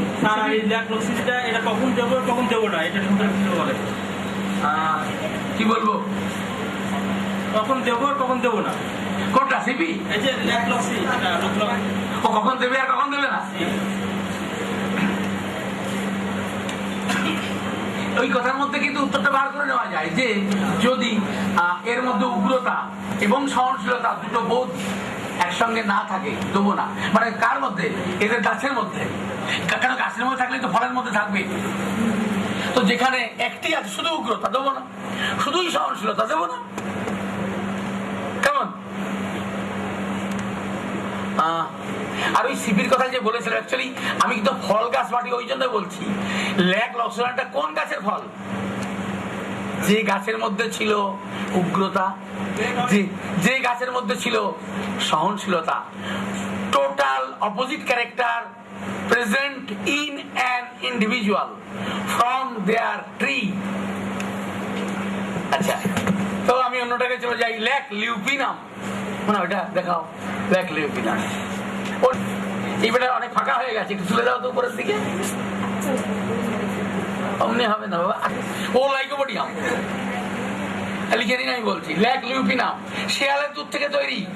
শিয়াল, তাই জন্য ওর বুদ্ধি পণ্ডিতের মতো বুদ্ধি। আমরা বলি শিয়াল পণ্ডিত না, শিয়াল পণ্ডিত আর ব্রিটিশ বুদ্ধি। ওকে পণ্ডিত বলা হয়, এত বুদ্ধি ধরে ও। ঠিক যেমনটি বুদ্ধি ধরে লাইকোপোডিয়াম। তাহলে কি লাইকোপোডিয়াম আর ল্যাক লিউপিনাম এক? সে তো হতে পারে না। তাহলে something wrong with in. Lac lupinum শিয়ালের দুধ। কোন শিয়াল? আমরা যে শিয়াল দেখতে পাই, হ্যাঁ, না বলেননি গো, এইটা ন্যান্সি এরিক বলেননি, কোন ক্রাইটেরিয়া দেননি, শুধু বলেছেন এরাও সমাজবদ্ধ জীব। কিছু আমি ওর পিকুলারিটি বলি একটু, ওরা সমাজবদ্ধ জীব। কিন্তু ল্যাক ডেলফিনাম যেমন ছিল মেয়ে শাসিত সমাজ, এ হচ্ছে পুরুষ শাসিত সমাজ এদের। তো পুরুষ শাসিত সমাজ, পুরুষরাই ডিসিশন নেয় দল কি করবে, এখন কোন দিকে যাবে। আপনারা নিশ্চয়ই শুনে থাকেন যে শিয়াল প্রথমে একজন ডাক শুরু করে, একসঙ্গে সবাই শুরু করে না। যে প্রথম শুরু করে সে হচ্ছে দলের গোদা, মানে পান্ডা, মানে লিডার। ও শুরু করলে তখন বাকিরা শুরু করে। যদি না শুনে থাকেন খেয়াল করবেন, আমরা তো ওকে দেশের শিয়ালের ডাক শুনতে পাই না, পেতাম। একসময় আমাদের দেশের মুখ্যমন্ত্রী জ্যোতি বসু তখন বেঁচেছিলেন, জ্যোতি বসুর ঘুমে ডিস্টার্ব হয়েছিল, শিয়ালগুলোকে সব মেরে দিয়েছে। বাস্তব গল্প নয়, খুব ছিল শহর লেগে তখন শিয়াল। আমি তখন কলেজে পড়ি, মানে ডাক্তারি পড়ি, আমার কলেজ তো না ন্যাশনাল ইনস্টিটিউট অফ হোমিওপ্যাথি। তো আমরা তখন আমি ফার্স্ট ইয়ার এগুলো শুনতে পেতাম, কিন্তু সেকেন্ড বা থার্ড ইয়ার থেকে আর শুনতে পাওয়া যায়নি, পুলিশ সব ফেলে দিয়েছে। তো সেই শিয়াল শিয়াল আমি আপনারা জানেন কিনা আমি জানি না, আমি এদেশেরই ছেলে। হ্যাঁ, আমি পড়তাম, আমার বাড়ি হচ্ছে নড়াইল সাব ডিভিশন ছিল, এখন তো নড়াইল জেলা। নড়াইল সাব ডিভিশনে আমি লোহাগড়া থানা বসপটি গ্রামের ছেলে। আমার পড়াশোনা লোহাগড়া স্কুলে, তারপর আমি দৌলতপুর বিএল কলেজে পড়তাম। দৌলতপুর বিএল কলেজে আমি 73 সালে মাধ্যমিক পাশ করি। 74-75 আমি 75-76 ব্যাচ বোধ হয়, আমি 73 না 74-75 তো হয়, আমি ইন্টারমিডিয়েট পড়তে যাই দৌলতপুর বিএল কলেজে। তারপর ঘটনা চক্রে আমার ওদেশে মা বাড়ি থাকার জন্য মা আমাকে ওদেশে নিয়ে রেখে আসেন। প্রথম দিকে টার্গেট ছিল আমাকে ডাক্তারি পড়ানো হবে, তো রাজশাহী থাকতে হবে, তো সেখানে কি হয় ইত্যাদি ইত্যাদি। কেন আমাদের ডিস্ট্রিক্ট তো রাজশাহীতে তখন এলাও ছিল ডাক্তারি পড়বার জন্য। তো মায়ের একটা আতঙ্ক ছিল, ঘর ছাড়া করবে না, তার বাপের বাড়িতে রেখে গেছিল। তাই তখন থেকে আমি ইন্ডিয়াতে, তারপর ওদেশে আমি ইউনিভার্সিটি পাস করেছি, গ্রাজুয়েট হয়েছি, তারপর আমি ডাক্তারিতে ভর্তি হয়েছি। তো এমডি আমি করিনি, মানে করবার সুযোগ আমি পাইনি, কারণ ডাক্তারিটা আমাকে আয় করেই পড়তে হয়েছিল, কেউ আমাকে পড়াননি, মানে উপরওয়ালা আমাকে পড়িয়েছেন। তো সেই হলো ছোট্ট করে আমার ইতিহাস। তো আমি এদেশে, তো আমি শিয়ালের ডাক শুনেছি, আমি জানি, আপনারাও সবাই জানবেন যে পালের গোদা প্রথম শুরু করে, তারপরে এরা। এবং এরা কিন্তু ভিন্ন ভিন্ন সুরে গান করে, ভিন্ন ভিন্ন সুর। এবং লেখিকা বলেছেন একটা সুরের একটা মানে আছে, বিপদে পড়লে কোন সুর, কেউ মারা গেছে কোন সুর, ইত্যাদি বিভিন্ন সুরে গান করে। অন্যদিকে ডলফিন কিন্তু একই সুরে গান করে, শুধু শির দিয়ে বোঝায়, বিশেষ ধরনের শির দিয়ে কেউ বিপদে পড়লে বোঝায়, দলছুট হয়ে গেলে বিশেষ ধরনের শির দিয়ে বোঝায়। সেখানে শেয়াল কিন্তু ভিন্ন ভিন্ন সুরে ডেকে বোঝায় ওদের বিপদ, ওদের শোক, ওদের আনন্দ, ওদের দুঃখ ইত্যাদি। এরা দলবদ্ধ হয়ে চলে, পুরুষারিত সমাজ। আর হচ্ছে এদের একটা পিকুলারিটি আছে, এদের একজন বন্ধু আছে, সেই বন্ধুর নাম দ্বারকা। দ্বার কাকের সঙ্গে এদের কোনো শত্রুতা নেই।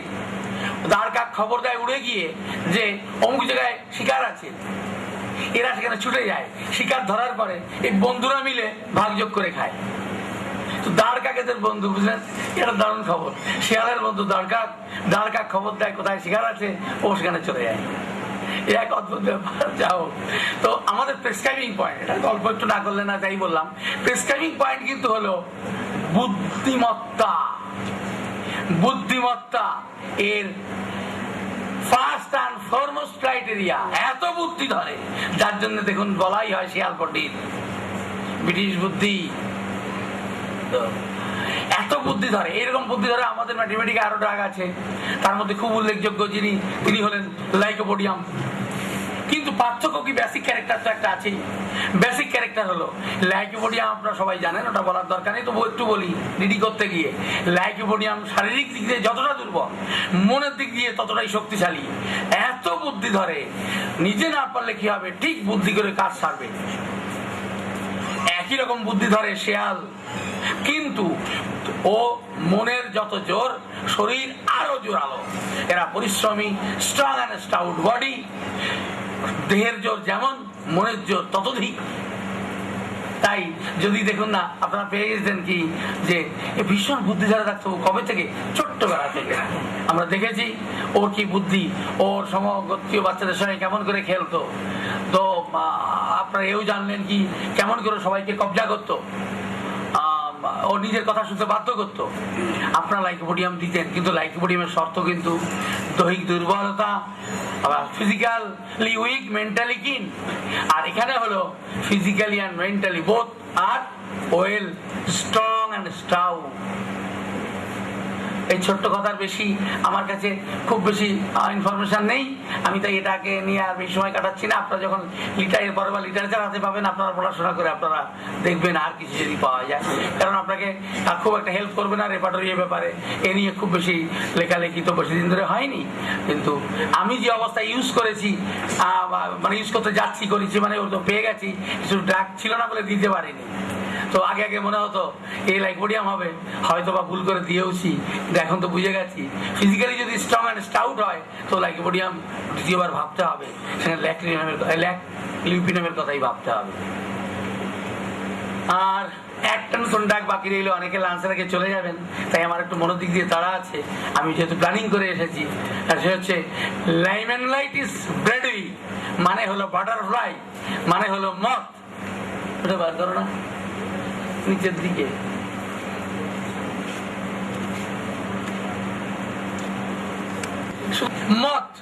মথ প্রজাপত মানে যাকে আমরা প্রজাপতি বলি, খুব ইন্টারেস্টিং, ডাকটা খুব ইন্টারেস্টিং। বাটারফ্লাই, ওই হচ্ছে ওর ইয়ে নাম, লাইমেলাইটিস ব্রেডি বাটারফ্লাই। একে বলা হয় ক্যালিফোর্নিয়া সিস্টার। ইয়েস, এটা কিন্তু ক্যালিফোর্নিয়া আছে একটা ভ্যারাইটি থেকে তৈরি। মনে হচ্ছে সবাই এসে গেছে। একটা কথা বলবো, ক্যালিফোর্নিয়া সিস্টার মতো লুকোনোর দরকার নেই, হয়ে গেছে নিশ্চয়ই। একটা কথা বলি, আমি একবার আমার স্যারকে, তখন আমি ইন্টার্নশিপ করে বেরিয়ে এসেছি, আমি একবার স্যারকে, তখন আমি এগুলো নিয়ে কাজ করছি, এগুলো মানে হচ্ছে ওয়ান ম্যান ওয়ান মেডিসিন নিয়ে কাজ শুরু করেছি আজ থেকে বহু বছর আগে। তো আমি স্যারকে ফোন করলাম, sir excuse me sir, excuse me, মানে একটা গুরুত্বপূর্ণ কথা বলছি তাই জন্য প্লিজ অ্যাটেনশন প্লিজ। আচ্ছা, তো আমি আমার স্যারকে ফোন করলাম,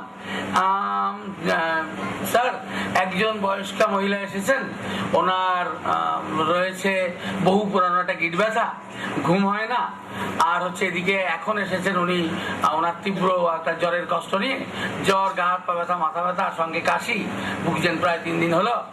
তো আর ওদিকে ব্যথার জন্য কষ্ট পাচ্ছেন, পুরনো একটা মাজার ব্যথা আছে, হাঁটু ব্যথা আছে, ইত্যাদি ইত্যাদি, আর ঘুম হয় না দীর্ঘদিন ধরে। তো আমি কি করবো স্যার?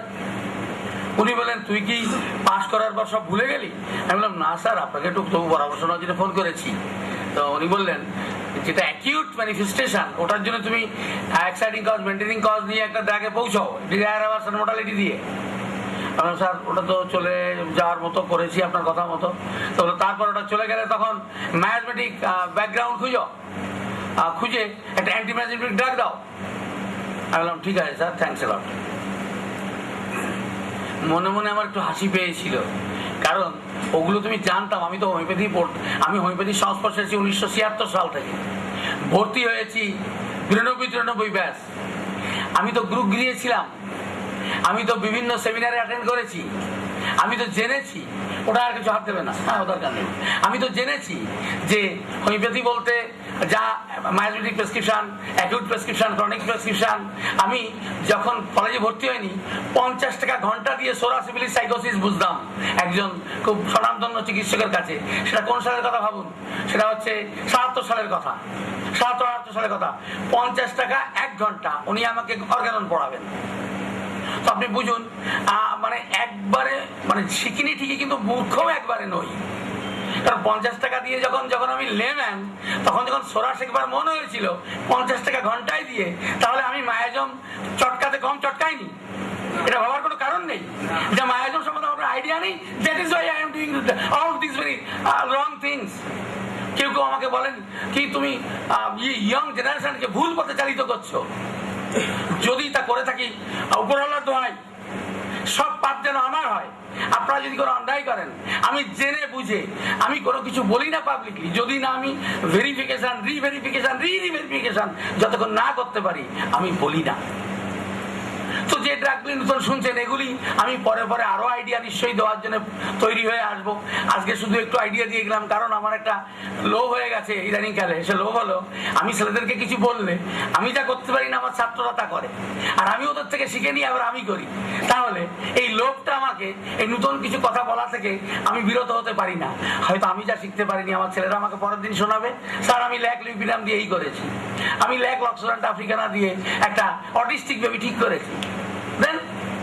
তো সেই লোভে পড়ে, লোভের বশবর্তী হয়ে আমি এই কথাগুলো বলেছি, রিভেরিফিকেশন না হলেও।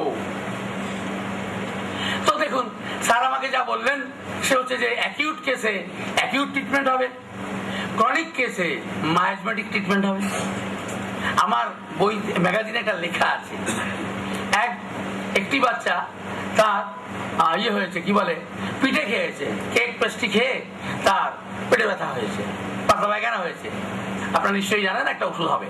ভাবুন, ওষুধটা না আমি বলছি না, ধরুন ওষুধটা এ। সেই বাচ্চাটি আইসক্রিম, গরমের মধ্যে আইসক্রিম খেয়ে জ্বর এলো, ওষুধ হবে বি। সেই বাচ্চাটি এ বি, সেই বাচ্চাটি দীর্ঘদিন ধরে ঠান্ডার দোষে ভুগছিল, তাকে একটা family history, past history of present complain ইত্যাদি নিয়ে একটা ক্রনিক মেডিসিন দেওয়া হয়েছে, সি, ABC হলো। এইবার সেই বাচ্চাটা দৌড়তে গিয়ে পড়ে গেল, পড়ে গিয়ে মস্কে গিয়ে পাটা ফুলে গেছে, যন্ত্রণা হচ্ছে, তার ওষুধ হলো ডি। মানুষ একটি ওষুধ হলো A B C D. Is it homeopathic science? আপনারা বলবেন স্যার এটাই বইতে লেখা আছে। আমি বলি ওটাও লেখা আছে, মাইন্ড ইজ দ্য কি to the man is told by the great teacher of the teacher, Samuel Hahnemann। তাহলে মাইন্ড যদি কি হয়, তাহলে আমি তালা খোলবার জন্য কি না ব্যবহার করে আমি লাঠি, ছোট পিন, আলপিন ইত্যাদি ব্যবহার করব কেন? তালার জন্য একটা চাবি হয়, একটাই চাবি হয়। কিন্তু আপনি বলবেন তার মশাই এ তো তালা তো চোরেরা খুলে দেয়, মাস্টার কি দিয়ে? মাস্টার কি দিয়ে একবার খোলা যায়, তালাটা কিন্তু নষ্ট হয়ে যায়। আর ভালো চাবি দিয়েও খোলে না, আর ওই খারাপ চাবি দিয়েও খোলে না। আমি আপনাদেরকে বলতে এসেছি ভাই, চাবি বানানো শিখুন, মানে মিস্ত্রি হন। আমাদের কাছে একটা মানুষ, একটা তালা, যে তালাটার চাবি হারিয়ে গেছে, মিস্ত্রি কি করেন?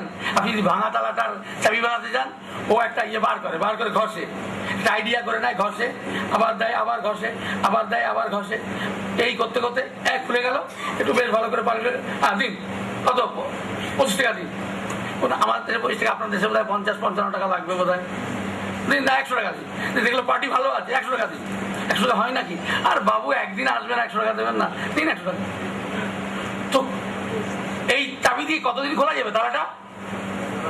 যতদিন চাই। মিলল one man and one medicine, that is forever। মিলবে আমি জানি, আমি বহুদিন ধরে এই কাজ করছি গো। এই খারাপ কাজটা আমি বহুদিন ধরে করছি, আমি প্রমাণ পেয়েছি 1000 বার, 1,00,000 বার।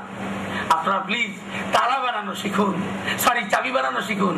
জ্বরেও খুলবে, পা মুচকে গেলেও খুলবে, কেক পেস্ট্রি খেলেও খুলবে। আবার ঠাকুমার ছিল, দাদির ছিল হাঁটু ব্যথা, আমার বাবারও ছিল হাঁটু ব্যথা, আমারও হাঁটু ব্যথা, ও তালাও খুলবে। একটা চাবি খুলবে প্রতিবার, যখন যা হবে। কেন সাহেব এই কথাটাই আমি বাংলায় বললাম, উনি ইংলিশে বলেছেন। পেশেন্ট যত সিমটম নিয়ে আসুক না কেন, তুমি চেঞ্জ করবে না ড্রাগ। এই কথাটাই লেখা আছে, দেখবেন কোন বইয়ের কোন পেজে লেখা আছে। আমার বইয়ের মধ্যে আমি দিয়ে দিয়েছি, এখানে কোনো ঢপ নেই, পুরোটাই দুধ, জল নেই গো। তাহলে আমরা একটাই কথা শিখবো, চাবি বানানো শিখবো। কোন চাবি? চাবি হবে একটা তালার জন্য একটি, খুলবো প্রতি ক্ষেত্রে। যদি না খুলে বুঝতে হবে চাবিটা বানাবার সময় কিছু প্রবলেম হয়েছিল, ঠিকঠাক হয়নি। দিয়েছিলাম তো আপনার কথা শুনে, আপনার ফালতু লেকচার শুনে দিয়েছিলাম, কাজ হয়নি। ভাই অপরাধ দেবেন না, আসলে চাবি বানানোতে গোলমাল ছিল। পারফেক্ট চাবি মানে সিভিল ইমাম হয়নি, পারফেক্ট চাবি হয়নি। দেখুন না, দুটো আঙুল, একটা আঙুল লাগছে, একটু সরে গেছিল। তাই আপনি আবার তাকে নিয়ে বসুন, আবার তাকে নিয়ে বসুন, আবার তাকে নিয়ে বসুন, খুলবেই। I am damn sure. সব থেকে মজার কথা হলো, আমি যে সমস্ত কেসগুলি লস্ট কেস, যেখানে চিকিৎসা শাস্ত্রে বলা হয়েছে এর কোনো চিকিৎসা নেই, সেই সব ক্ষেত্রে আমি এই চাবি দিয়ে খুলি। আপনারাও খুলবেন এবং জোর গলায় বলবেন। এবং যেখানে যত লস্ট কেস আছে, নেগলেক্টেড কেস আছে, আপনি ডেকে নিন। হয়তো গরিব মানুষ রাস্তায় ভিক্ষা করছিল, তার পাশে হয়তো একটা অটিস্টিক বেবি ছিল, তার পাশে হয়তো সেরিব্রাল পলসি ছিল। আপনি বলুন টাকা লাগবে না, তুমি এসো। কারণ টাকা তো আপনার ওকে দেওয়ার কথা, কারণ আপনাকে শিখিয়ে দিচ্ছে। হয়তো সাপোজ আপনি একটা ওষুধ তাকে ইউজ করেন, হয়তো ল্যাকলিভিনাম ইউজ করলেন, আর বাটারফ্লাই ইউজ করলেন, ওইরকম লস্ট কেস ভালো হলো। তাহলে আপনি শিখতে পারলেন, অন্যকে বলতে পারলেন, অতএব টাকা তাকে দেওয়ার কথা ছিল। তো বাটারফ্লাই এর একটা ইন্টারেস্টিং কাহিনী দিয়ে ডাকটা আপনাদের মনে ধরাবার চেষ্টা করি।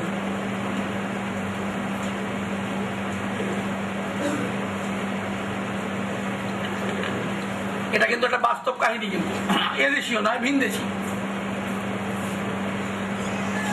ওনার একটি মেয়ে, উনি অনেক বড় লোক। কত বড় লোক জানেন? প্লেন আছে নিজস্ব। মেয়ে আবদার করলো, বাবা আমি প্লেন চালাবো। বাপ সোহাগী মেয়ে তো, বাবা বললো আচ্ছা ঠিক আছে তাই হবে। ওরা অনেক বড় লোক তো সাংবাদিক বৈঠক ডাকলেন, আমার 7 বছরের মেয়ে প্লেন চালাবে, আপনারা জেনে যান। কেন, কাগজে বেরোবে। সাংবাদিকরা জিজ্ঞাসা করলেন, আপনি এমন একটা সিদ্ধান্ত নিলেন কেন যেখানে 16 বছরের নিচে পাইলট লাইসেন্স দেওয়া হয় না? আপনি 7 বছরের মেয়েকে কেন অ্যালাউ করছেন? বললো, কি করব, মেয়ে আবদার করেছে, মেয়ের আবদার তো ফেলতে পারি না। ওকে। মাকে সাংবাদিকরা জিজ্ঞেস করেছিলেন, আচ্ছা যদি এমন হয় যে মেয়ের টেক অফের টাইমে হঠাৎ আকাশ মেঘে ঘিরে ফেললো, ঝড় উঠবে, মা জবাবে বলেছিলেন, ও এক অসাধারণ মেয়ে, ও সাধারণ মেয়ে নয়। যদি আমার মেয়ের টেক অফের টাইম হবে, আবহাওয়া নিজে থেকে সরে যাবে, ও এক অদ্ভুত মেয়ে। কারো কারো ঘরে অবশ্য অস্বাভাবিক মেয়ে বাচ্চারা জন্মায়, তো বাবা মায়ের খুব গর্ব। ফাইন। সাংবাদিক বৈঠক শেষ হলো, তার 1 দিন না 2 দিন পরে ছিল তাদের ফ্লাইট। সঙ্গে ছিলেন মেয়ে ছিল পাইলট, 7 বছরের মেয়ে, বাবা ছিলেন পাশের সিটে, আর একজন ফ্লাইট ইঞ্জিনিয়ার ছিলেন তার পাশের সিটে, মেয়ে ছিল পাইলটের সিটে। প্লেন টেক অফ করলো।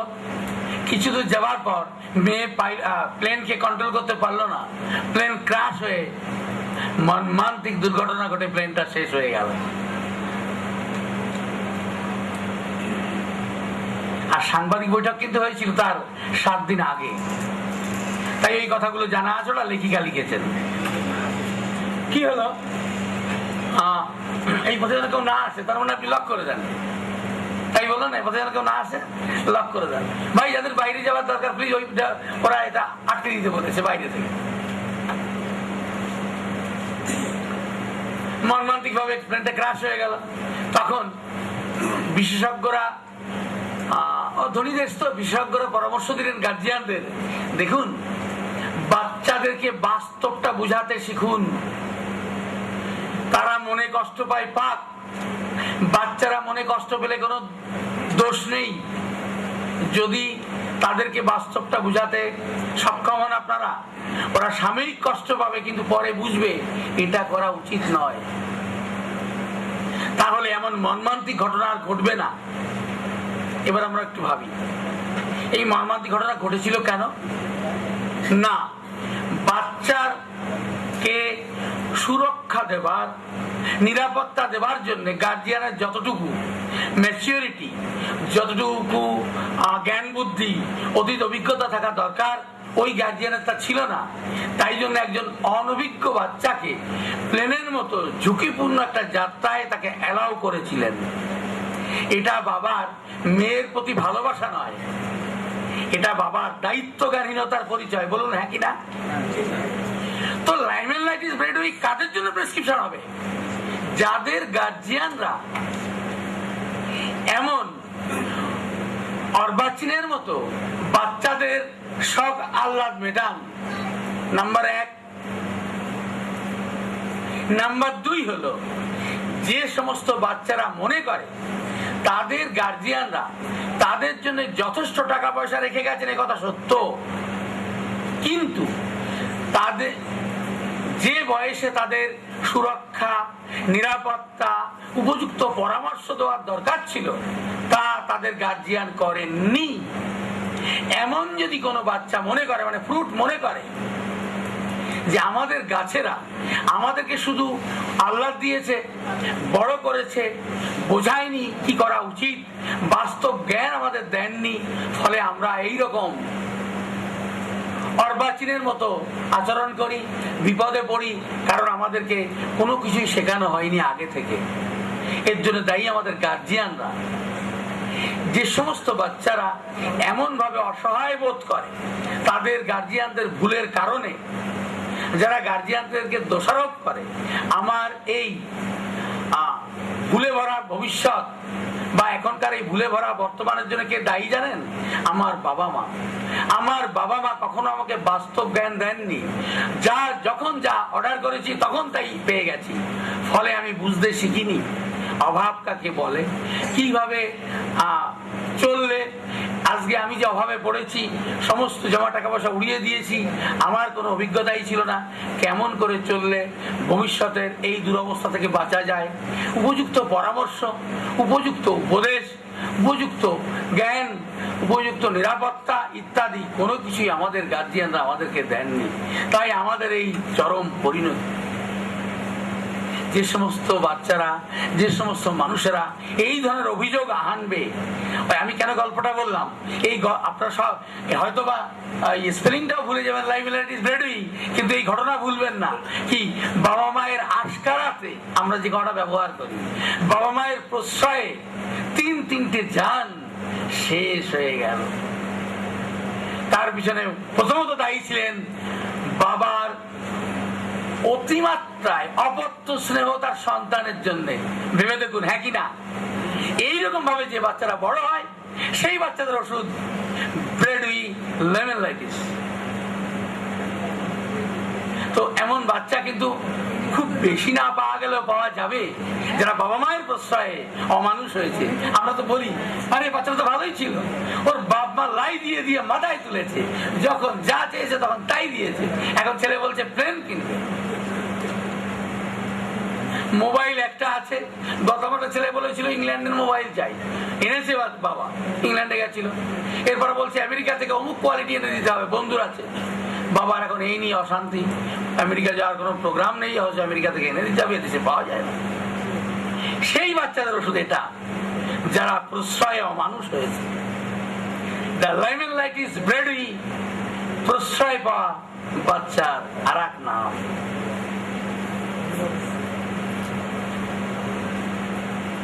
নাকি কিছু বলা বাকি রইল কিনা একটু দেখে নিই। এই এরা কিন্তু বড় লোকের বাচ্চা, হ্যাঁ, বড় লোকের অবাধ্য বাচ্চা। কেন? এই এরা তৈরি হয় খুব রাজকীয় একটা প্রজাতি থেকে।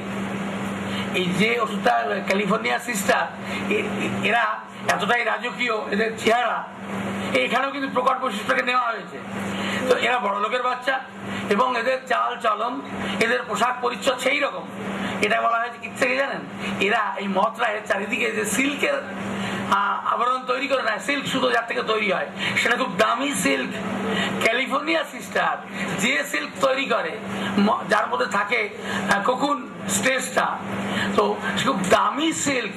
তাই জন্যে এরা বড় লোকের ঘরের কি বলবো অবাধ্য বাচ্চা। আলামের ঘরে তোলাল, থ্যাংকস আ লট। তো তারা ভেবে দেখুন ভাই, শুধু পশুরাই নয়, অন্য প্রাণীরা, মানুষরা, এদের মধ্যে কত মিল। তাই তো হোমিওপ্যাথি, তাই তো এইরকম 10 4 4 8টা আঙুল হয়ে গেল, 8টা আঙুল হয়ে গেল 4টা। তো এমনি করে এই পৃথিবীতে ওষুধগুলি আর মানুষগুলি আছে। তাই উপরওয়ালা যখন আমাদেরকে পাঠিয়েছিলেন, যা তো কি খাবো, বলো যা তোর মায়ের কাছে পাঠিয়ে দিয়েছি। ও ওষুধ কি করলে? ও ডাক্তার কাছে পাঠিয়ে দিয়েছি, খুঁজে নিস। কোন ডাক্তার কাছে যাবো? খুঁজে নিবি, সব তো দেওয়া যায়, মায়ের দুধটা তো দিয়ে দিয়েছি, ইনস্ট্যান্ট জন্মাবি আর খাবি। আর ডাক্তারটা না একটু খুঁজে দেখবি, এত আরাম কেন? তো খুঁজুন। ওই দায়টা আমাদের উপর বর্তায়, ওই দায়টা রুগীর উপর বর্তায়। খুঁজো কোন ডাক্তারের কাছে আছে সেই আইডিয়া, যেখানে গেলে তুমি ব্রেডুই লেমনলাইটিস ব্রেডুই পাবে তুমি। তাহলে আমরা দেখতে পেলাম ও ডক্টরিন অফ সিগনেচার থেকে ওরা খুব দামি আস্তরণের মধ্যে থাকে। তাই থেকে বোঝা যায় এরা হচ্ছে রাজকীয় এক ধরনের প্রজাতি। এই রাজকীয় প্রজাতি ক্লিনিক্যাল ইম্পর্টেন্স হলো এরা খুব বড় ঘরের। এই ড্রাগটা কোনো ছোটখাটো ঘরে দেওয়া যাবে না, কারণ ছোটখাটো ঘর কখনোই বলবে না আজকে ইন্ডিয়ান, কালকে ইংল্যান্ডের, পরশু আমেরিকার মোবাইল চাই। যাও বা হলো এবার একটা মার্সিডিজ বেঞ্জ কার চাই, যাও বা হলো এবার একটা হেলিকপ্টার চাই। Like all this thing. গরিবের ঘরের বাচ্চা সব সবটাও থাকে না।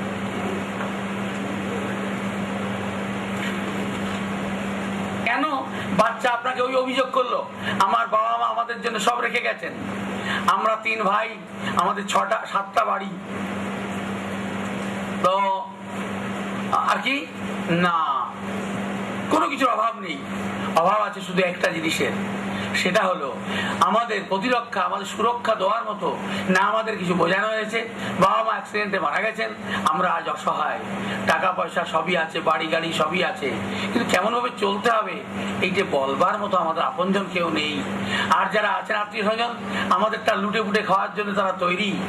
বুঝতে পারছি না কি করব, কাকে গালাগালি করব, এটা আমাদের দুর্ভাগ্য নাকি আমি বুঝতে পারছি না। কেন এমন না, এরা বাঁচে 3 থেকে 10 দিন। এখানে একটা কাহিনী আছে, 3 থেকে 10 দিন বাঁচে। যখন এরা কখন স্টেজ থেকে বেরিয়ে এলো, মহিলা কি করে, মহিলা মদ এর শরীর থেকে একদম ফিরোমন বলে হরমোন তৈরি করে, যা পুরুষ মদকে আকৃষ্ট করে। পুরুষ মদ কখন থেকে বেরিয়ে ও খুঁজে নেয় ওর অপোজিট সেক্সকে, খুঁজে নিয়ে সঙ্গে সঙ্গে এরা এর পরবর্তী প্রজন্ম তৈরি করবার জন্য কাজ শুরু করে দেয়। কারণ আয়ু তো মাত্র 3 থেকে 10 দিন, কতক্ষণ বাঁচবে ঠিক তো নেই, 2 দিন হতে পারে, 1 দিন হতে পারে। শুরু করলো। এবার কি করে, এই ক্যালিফোর্নিয়া সিস্টার শুধুমাত্র, অন্যেরা ডিম পাড়ে পেড়ে ও ঢাকা দিয়ে ঢেকে রাখে, নিজে বসে থাকে ওখানে। আর এই ক্যালিফোর্নিয়া সিস্টার এ কি করে, ও ওক গাছ, ভালো কথা, এরা কিন্তু ফুলে থাকে না, ফুলের মধু এরা খায়, এটাই ওদের খাদ্যের একমাত্র উৎস। কিন্তু ওরা পছন্দ করে ওক গাছকে, ওক গাছকে। এরা ওক গাছেই বেশিরভাগ সময় অবস্থান করে, খিদে পেলে ফুলে যে মধু খেয়ে আবার চলে আসে। তো মহিলা মদ ওক গাছের পাতাতে প্রথমে পা দিয়ে আঘাত করে যখন স্যাটিসফাইড হয় যে ঠিক আছে এটা, সেখানেও ডিম পাড়ে, ডিম পড়ার সঙ্গে সঙ্গে ওখান থেকে তক্ষুনি পালিয়ে যায়। এই হলো সেই অরক্ষিত থাকার ইতিহাস। মানুষেরা, এই পেশেন্টরা এইভাবে অরক্ষিত অভিযোগ করে। দেখুন তো অবস্থাটা কোথায়, মদ ডিম পেড়ে চলে গেছিল কোন রকম প্রতিরক্ষা না দিয়ে। এই বাচ্চারা মনে করে আমার মা সব করেছিলেন, আমার আব্বা সব করেছিলেন, কিন্তু আমাদের উপযুক্ত নিরাপত্তার কোনো ব্যবস্থাই করে যাননি। তাহলে বর্তমানে কিভাবে আমরা বড় হব, কিভাবে আমরা বেঁচে থাকবো, আগামী দিনে কিভাবে চলতে হবে, এগুলির কথা তারা কিছুই ভাবেননি। অ্যাকচুয়ালি আমাদের গার্জিয়ানরা ছিলেন অপরিণামদর্শী। ভাবুন তো, এর মা তাই করলো কিনা, ডিম পারলো পালিয়ে গেল, বলছে দ্রুত ওখান থেকে চলে যায়। কি দারুণ না, একটা সেই একটা প্রাণী যার 3 থেকে 10 দিন আয়ু, তেমন একটা প্রাণীর জীবন দর্শনের সঙ্গে আমাদের মানুষের জীবন দর্শন কেমন করে মিলে গেছে। তো হোমিওপ্যাথির নাম লাইমেলাইটিস ব্রেডি। আমরা এমন একটা যদি পাই, এবং অবশ্যই ফল গাছ মাটি তো ভাববই, তারপর আমরা এটা লাগাবো। কিন্তু যে ক্ষেত্রে এই যে ঘটনা শুনলেন, ছেলেটি অভিযোগ করছে, পাশে বাবা বসা, বাবা বললো ডাক্তারবাবু আমরা তো এমনি করেই বড় হয়েছি, আমাদেরকে কেউ বলেনি, ছেলের এই অভিযোগ আমাকে শুনতে হয়। আমি বলি আমাকে আমার বাবা মা বলেনি, আমি তো চলতে শিখেছি, তোমাকেও চলতে শিখতে হবে। আমরা পূর্বপুরুষ থেকে আমাদের অর্থনৈতিক অবস্থা এইরকমই, আমরা কখনো ভবিষ্যৎ অভাব এসব কিছু ভাবার দরকার হয়নি। ছেলেকে বলি আমি পেরেছি, তুমি কেন পারবে না, তোমার কেন এত অভিযোগ। তো লাইমেলাইটিস ব্রেডি কাল থেকে সম্ভবত 4টাই হলো বলো না, কাল থেকে কি বলেছিলাম, কাল প্রথম বলেছিলাম, হ্যাঁ না ও 4টাই হয়ে গেছে। এবার একটু অন্য কথায় যাই, চটপট শেষ তো করতে হবে, আবার তো আলোচনা হবে, কোথাও না কোথাও দেখা হবে, এই পৃথিবী তো গোল। পরে ভুলে যাব, আপনারা আপনাদের দেশে ডেকেছেন, আমি এসেছি, আমি কিন্তু আমার দেশে ডাকছি, আপনারা আসুন। আমার দেশে 2বার সেমিনার হয় 6 মাস গ্যাপে, একবার মার্চ একবার সেপ্টেম্বর। এবারে সেপ্টেম্বরের সেমিনার হবে 10-11। আপনাদের সবাইকে আমার আন্তরিকভাবে আমন্ত্রণ রইল, আসুন ভাই। সেখানে আরো নতুন নতুন আলোচনা হবে, পরে পরে আরো নতুন নতুন। আমি কিন্তু প্রতিদিন এগিয়ে চলেছি, আমি থেমে নেই। আজকে এই যে ট্র্যাকগুলি নিয়ে যা বলে গেলাম, এইখানে একে অপরিবর্তিত রেখে আবার নতুন কিছু কথা সংযোজন হবে। আমরা দেখব আমরা কেমন করে অসহায় মানুষের পাশে দাঁড়াতে পারি, যেখানে ডাক্তারবাবুরা বলে দিয়েছেন এর কোনো চিকিৎসা নেই।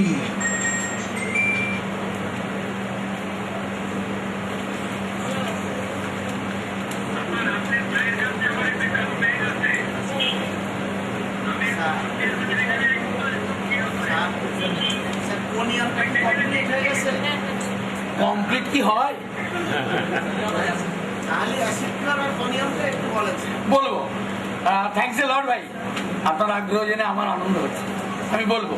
কিন্তু একটা কথা আজ সকালে বলবো বলে আমি বলতে পারিনি তো, আমি একটু বলে নিই। আমি ভুলবো না জানি, তবে আমি এখন 4-5টা ড্রাগ বলবো, ওই ল্যাক, লক্সোডেন্ট, আফ্রিকানার সঙ্গে ডিডি করবার মতো ড্রাগ, সমগোত্র ড্রাগ। এরপরেই আপনার কথা জবাব দেবো। শুধু তাই নয়, প্লাটিনামেট বলাই হয়নি। প্লাটিনামেট কিন্তু সাংঘাতিক, এই সেক্সুয়াল ক্যারেক্টার বিশেষ করে প্লাটিনামেট শেখাটা খুব কঠিন হবে না, খুব সহজ হবে। তখনই আমি অরামেট ইত্যাদি বলে ফেলবো। আপনার মনে আছে নিশ্চয়ই লক্সোডেন্ট আফ্রিকানার কথা, যার মধ্যে উগ্রতা আছে, সহনশীলতা আছে। আর বলা হয়েছিল ল্যাকলিওনিনাম, শুধু উগ্রতা। এইরকম আর কয়েকটা ড্রাগ আছে, আমি সেগুলি ওখানে নয়, সেগুলি পাওয়া যাবে আমার এই বইটাতে। এই হলুদ বইটা কই রে? আচ্ছা দে না, ওইটাই করবো। এই রেয়ার ড্রাগগুলি পাওয়া যাবে এই বইটাতে। আচ্ছা নে, প্রথমটা হলো বোথ্রপস ল্যামেলাইট ল্যাকলিওলেটাস। বোথ্রপস ল্যাকলিওলেটাস, এটা একটা সাপের ড্রাগ। এটা সাপ থেকে তৈরি, দুধ থেকে নয়। কিন্তু দেখুন স্বভাবের একটা মিল আছে। কি বলা হয়েছে? এরা হচ্ছে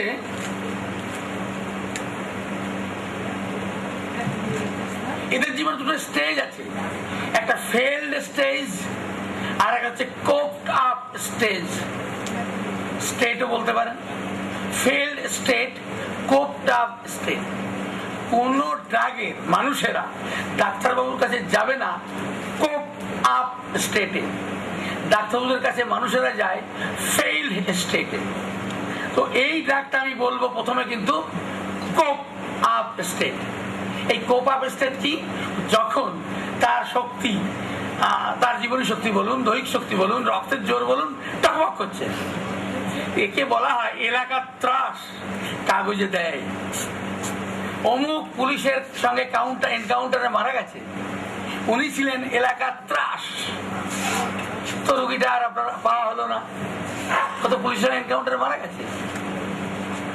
তো যারা এলাকার ত্রাস, তাদের জন্য একটা ড্রাগ আছে কমিউনিটি মেডিকেল, তার নাম বোথ্রপস ল্যান্সিওলেটাস। এটা একটা সাপ, বোথ্রপস সাপ। আচ্ছা, নামটা ওখানে দেখা যাবে না, আমি স্পেলিং বলছি আস্তে আস্তে। ওই বইটা কালেক্ট করতে হবে, তা নাহলে আপনি রিডার কোথায় পাবেন? বইটা আপনাকে কালেক্ট করতেই হবে যেভাবে হোক। ওটা নয়, ওই বইটা, ওই বইটা তো আজকে পাওয়া যাবে 150 টাকা, 1,500 টাকা দিলেও পাওয়া যাবে না, নেই। শুনুন না, পরে আপনারা রিকুইজিশন করুন। শুনুন,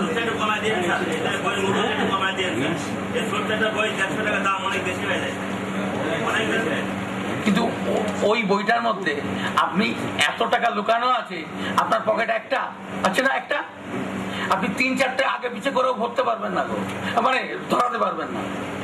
150 টাকা যদি আপনি দিতে রাজি না থাকেন, তাহলে আমি দুঃখিত। কারণ যারা ইনভেস্টই করে না, ইন্টারেস্ট আশা করে কি করে?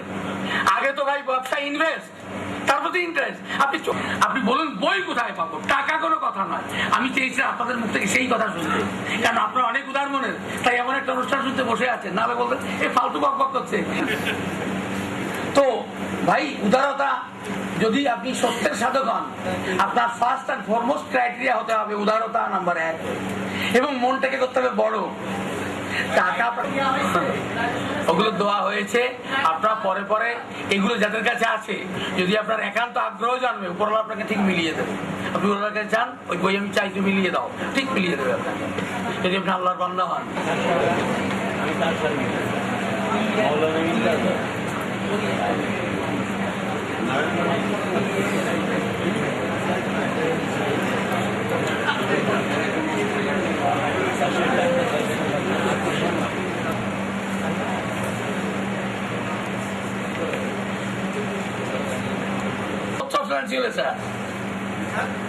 বলছে এখন একটাই থাক, আর একটা লিখতে হবে না, এখন বোথ্রপস ল্যান্সিওলেটাস।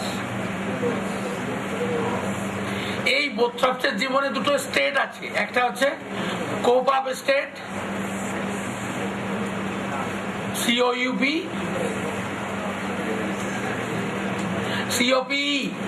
Cope up, UP up, state. এই স্টেটে হচ্ছে এলাকার ত্রাস। যখন রক্তের জোর ছিল, যৌবনের উন্মত্ততা ছিল, তখন ও ছিল মানুষের কাছে আতঙ্কের। ওকে বলা হতো এলাকার ত্রাস, ওকে বলা হতো অন্ধকার জগতের ডন, ওকে বলা হতো অন্ধকার জগতের দেবতা। লাইক অল দিস থিং, মানে ভয়ঙ্কর। এই মানুষটি যখন বিপদে পড়লো, চিরকাল তো একভাবে দিন যায় না, প্লাস যে যত বড় টেররিস্ট হোক, তার কাছে 6খানা পিস্তল আছে, তবুও কিন্তু সে আমাদের থেকে দুর্বল। কারণ আমরা শান্তিতে খাই, শান্তিতে ঘুমিয়ে যাই, আমাদের শরীরের জোর আছে, মনের জোর আছে। ওর কাছে 6টা পিস্তল আছে, কিন্তু ঘুমোতে পারে না। কারণ ঘুমিয়ে গেলে যদি কেউ মেরে দেয়, শান্তিতে খেতে পারে না, এই বোধহয় পিছন থেকে কেউ মেরে দিল।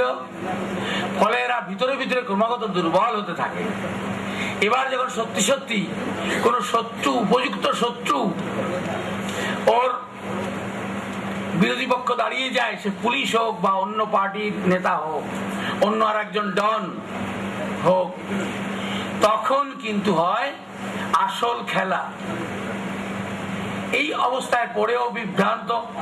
এরপর যখন সত্যি সত্যি ভাবুন, তার একটি ছেলেকে অন্য পার্টি নিয়ে গেছে, খুন করে দেবে, প্রতিশোধ নিতে গিয়ে তাকে খুন করবে বলে নিয়ে গেছে, ফোনে জানিয়ে দিল তোমার ছেলের বডিটা তুমি অমুক জায়গা থেকে নিয়ে নিও কাল। যে লোকটি ছিল এলাকার ত্রাস, সেই লোকটি আজ চরম বিপদে। তখন কি হয়, একটা রুব্রিক্স আছে, অ্যাফাসিয়া, লিখতে হবে না, আমি আমার উদ্দেশ্য রুব্রিক্সটা বলা, কাহিনীটা বলা। Aphasia, paralysis with one side, both থ্রপস একা। রেপার্টরির ভাষা হচ্ছে BOT is both, একে সংক্ষেপে বলা হয় বোথ, BOT is both।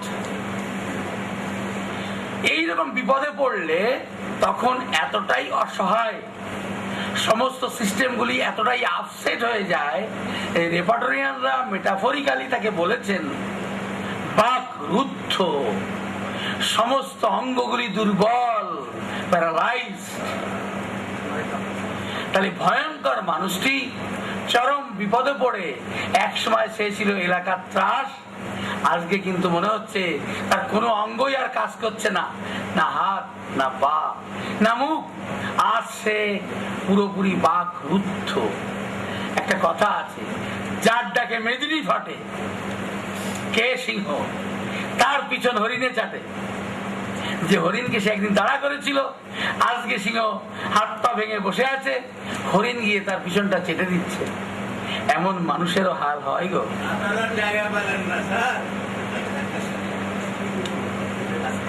এক্সাক্টনেস আমি তো বলতে এসেছি। আচ্ছা, এরপর হেলোডারমা, তাহলে আমরা দেখলাম উগ্রতা ল্যাক লক্সলটার ছিল, উগ্রতা ল্যাক লিউইনামের ছিল, উগ্রতা বোথ্রপস ল্যান্সিওলেটার ছিল। কিন্তু প্রত্যেকের উগ্রতার একটা ভিন্ন দিক আছে। এরপর একটা হেলোডারমা সাসপেক্টাম, ওর অবশ্য দুটো প্রজাতি, হেলোডারমা সাসপেক্টাম, হেলোডারমা হারাইডাম। তো হেলোডারমা হারাইডাম নিয়ে কিছু তেমন কাজ হয়নি, তার জন্য খুব তথ্য নেই। এই কথাগুলি কোথা থেকে নেওয়া জানেন? এটা হচ্ছে রজন শঙ্করন বলে একজন লেখক আছেন মহারাষ্ট্রের বোম্বাইয়ে। তার একটা বই আছে, তার অনেকগুলি বই আছে। তার একটা বই হচ্ছে সার্ভাইভাল, সেই বইটা 3টে ভলিউম, সার্ভাইভাল দ্বিতীয় খণ্ড। আমার এই বইতে উল্লেখ আছে কোন লেখকের, কোন বইয়ের, কোন খণ্ডের, কোন পাতা থেকে নেওয়া হয়েছে। আপনিও চাইলে বইটা কিনে পড়বেন, ওয়েবসাইটে বইটা কেনা যায়।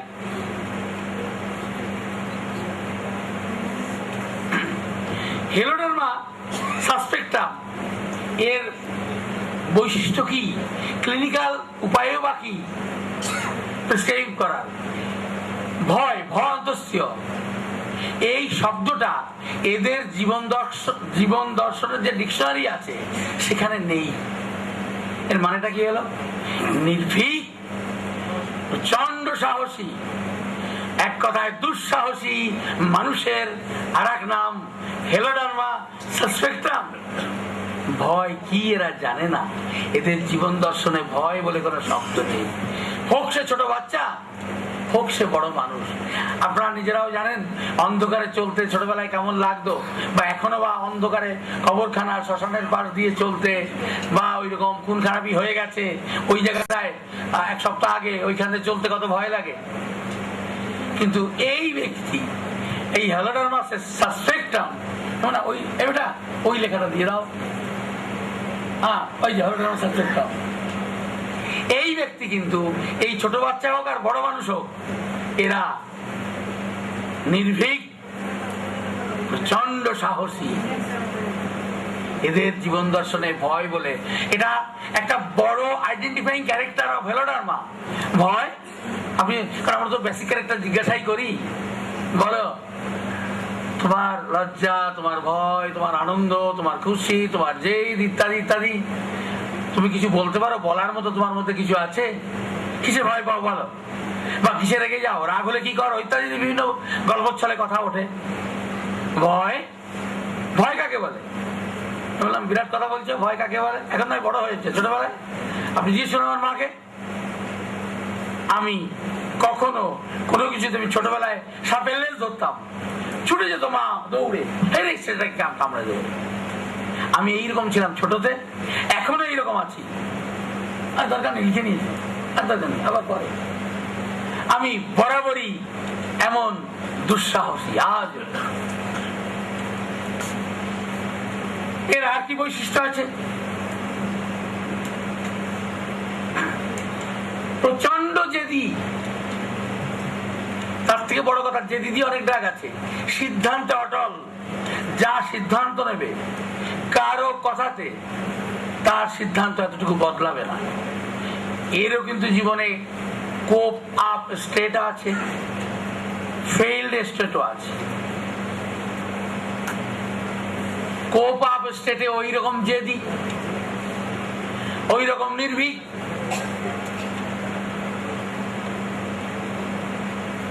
ওই রকম সিদ্ধান্তে অটল।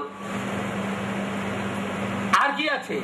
ভীষণ স্বাধীন চেতা, কারো কথা, কারো উপদেশ, কারো নির্দেশ মানতেও কখনো শেখেনি।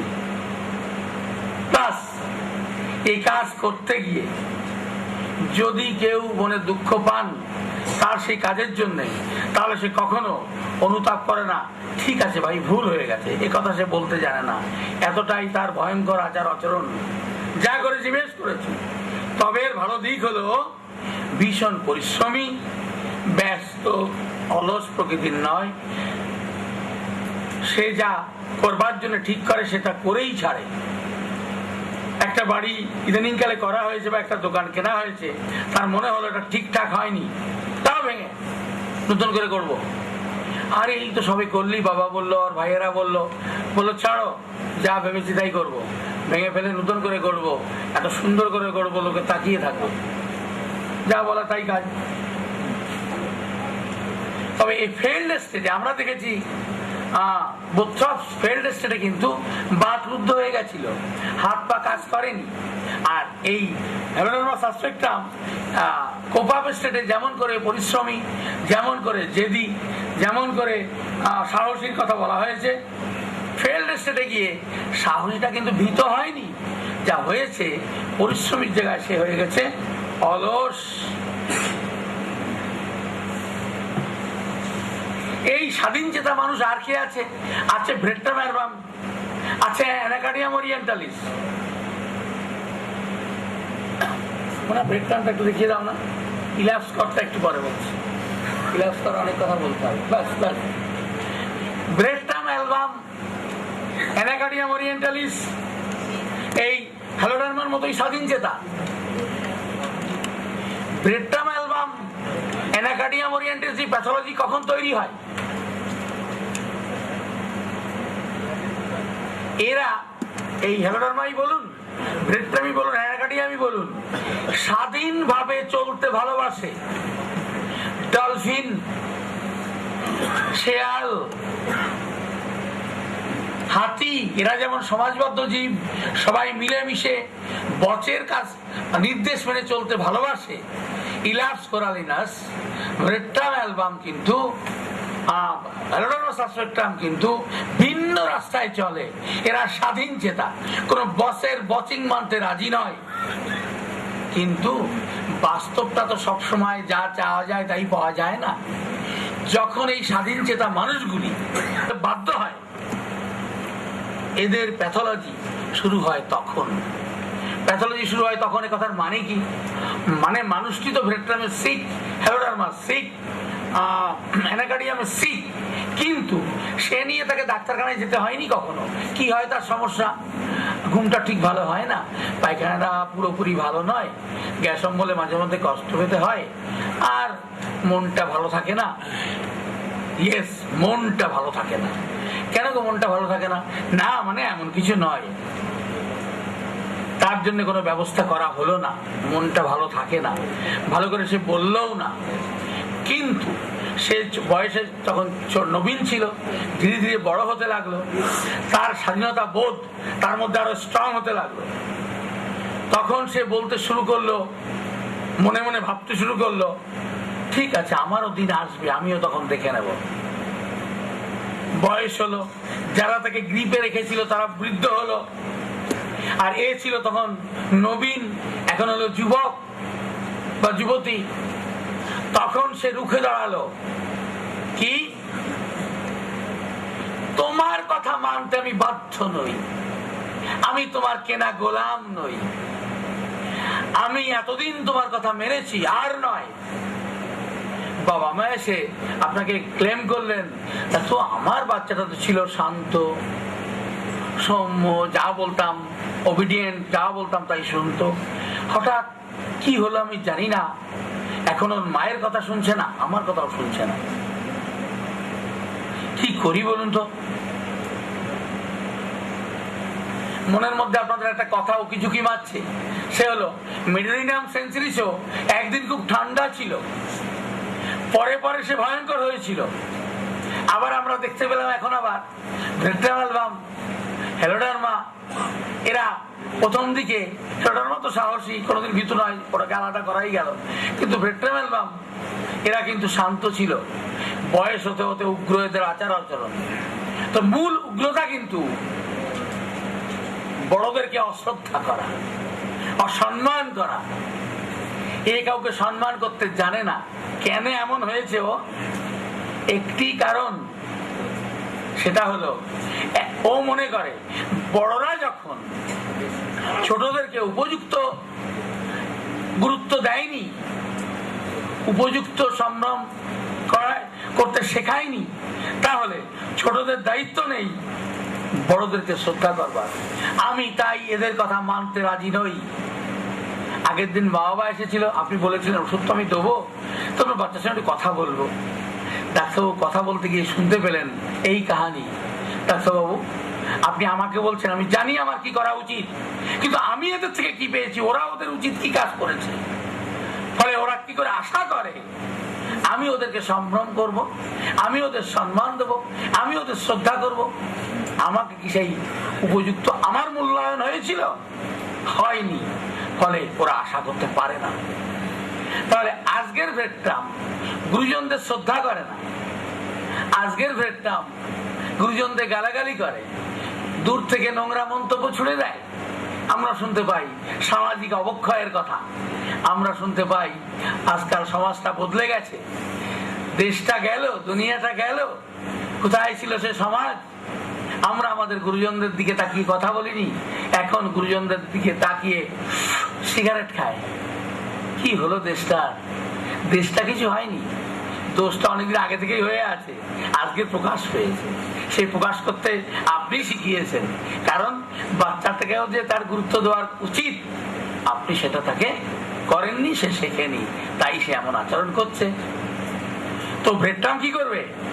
ভ্রেট্রাম কিন্তু তার মন থেকে ওটিকে মুছে দিয়ে, যে নিউক্লিয়াসটা স্টিমুলেটেড হয়েছিল, যত বড় গুরুজনদের অশ্রদ্ধা করো, বিড়ি খাও, মদ খাও, সিগারেট খাও, গুরুজনদের দেখিয়ে দেখিয়ে খাও, যে জায়গাটা স্টিমুলেটেড হওয়ার জন্য এটি হয়েছিল আর শ্রদ্ধা করার জায়গাটা প্যারালাইজড হয়ে গেছিল, উপযুক্ত সিমিলিমাম মেডিসিনে ঠিক উল্টো ক্রিয়া হবে।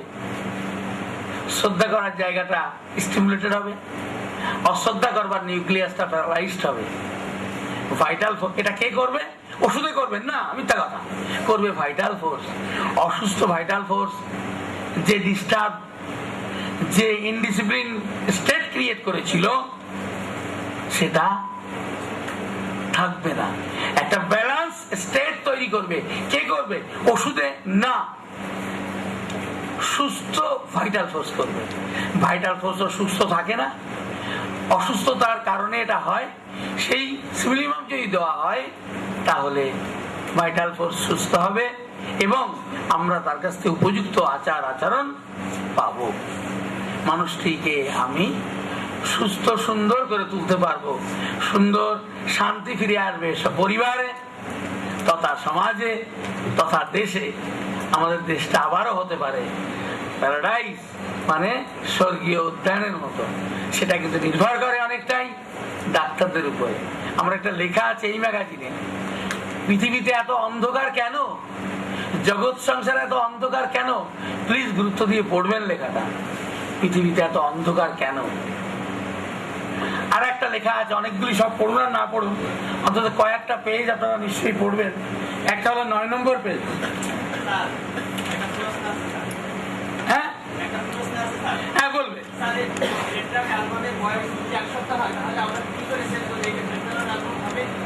ঠিক আছে, এটা আমি বলছি, আমি বলেছি, তুমি গুরুত্ব দাও নাই, আমি বলবো। 9 নম্বর পেজ। আর একটা আছে 43 পেজ 43। আর একটা 9, 43 আর 29। আচ্ছা দেখে নিচ্ছি, 9, 43, 29।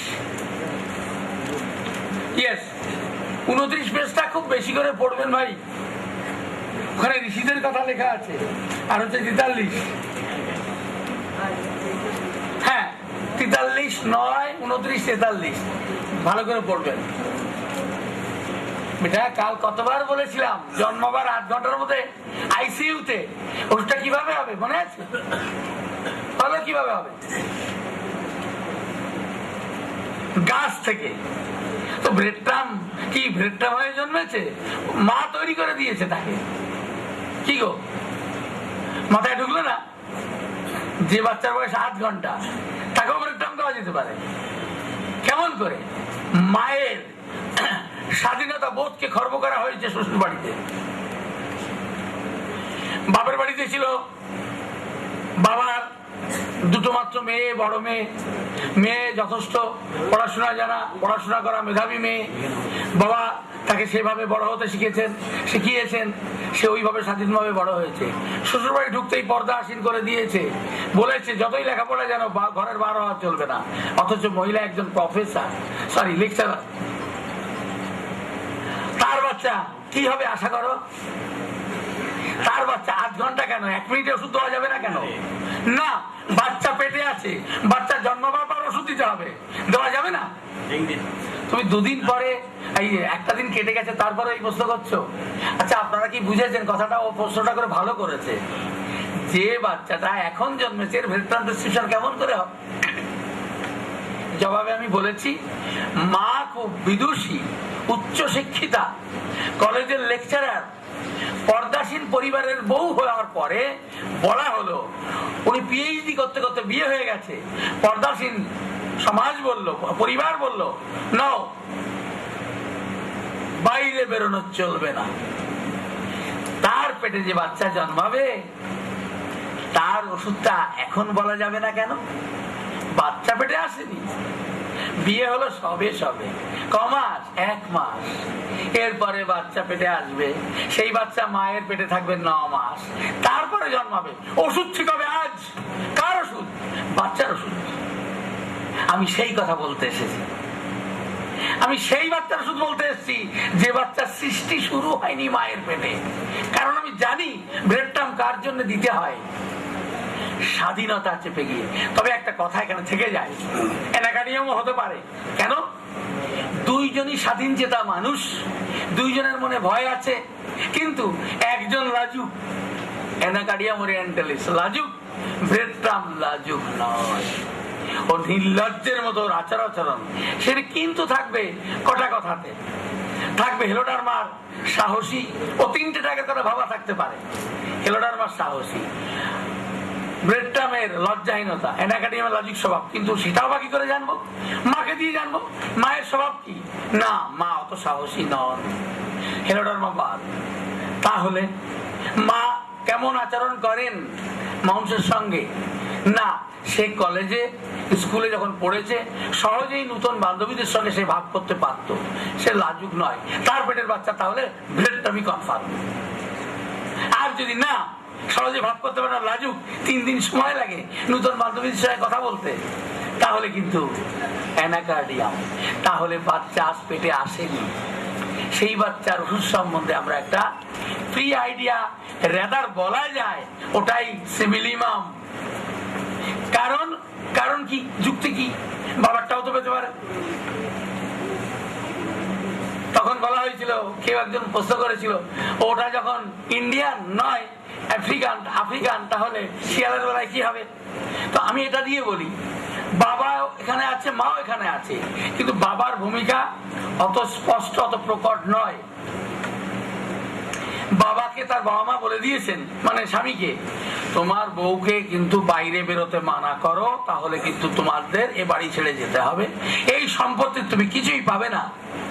স্বামী আস্তে করে সে বলল, কি করবে ভাবো, এই কোটি কোটি টাকার সম্পত্তি কিন্তু আমার বোন পাবে, আমাকে একটি পয়সা দেবে না, আমাকে আমার বাবা মা ত্যাগ করবে, তোমাকে হয় ঘরে থাকতে হবে ওদের কথা মেনে, আর না হলে স্বাধীনভাবে তুমি বেরিয়ে চলো, কিছুই পাবে না, সবকিছু তোমার উপর নির্ভর করছে। কার ভূমিকা প্রচ্ছন্ন, কার ভূমিকা প্রকট? স্বামীর ভূমিকা প্রচ্ছন্ন। কি বললো? তুমি যা বলবে আমি তাই মানবো, তুমি এই বাইরে যেতে বলো, তুমি তো যা আয় করো, আমি যা আয় করি, আমাদের পক্ষে অসম্ভব কিছু নয়, তুমি যা বলবে তাই। স্বামীর ভূমিকা এখানে রিসেসিভ। স্ত্রী কিন্তু টকবক করছে, এত পড়াশোনা করলাম, এত কষ্ট করলাম, লেকচারারশিপ পেলাম, পিএইচডি করার সুযোগ পেলাম সরকারি অর্থ অনুকূলে, এখন আমি শুধু সম্পত্তির জন্য এগুলো বন্ধ করব?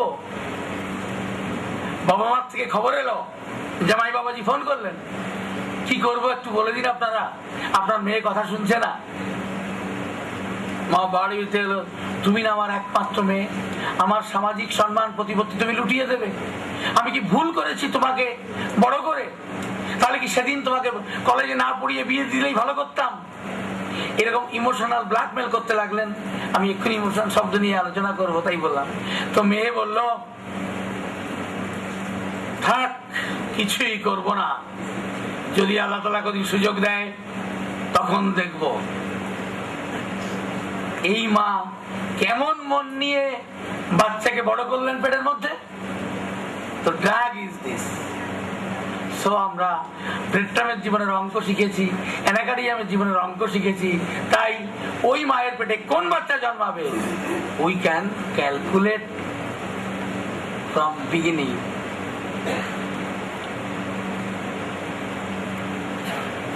ব্রেডট্রাম বা অ্যানাকার্ডিয়াম আর একটা আছে, ইলাপস কোরালিনাস। ইলাপস কোরালিনাস করতে গিয়ে আমরা অরামমেট কেউ টেনে আনবো। ইলাপস কোরালিনাস একটা সাপ। ভাই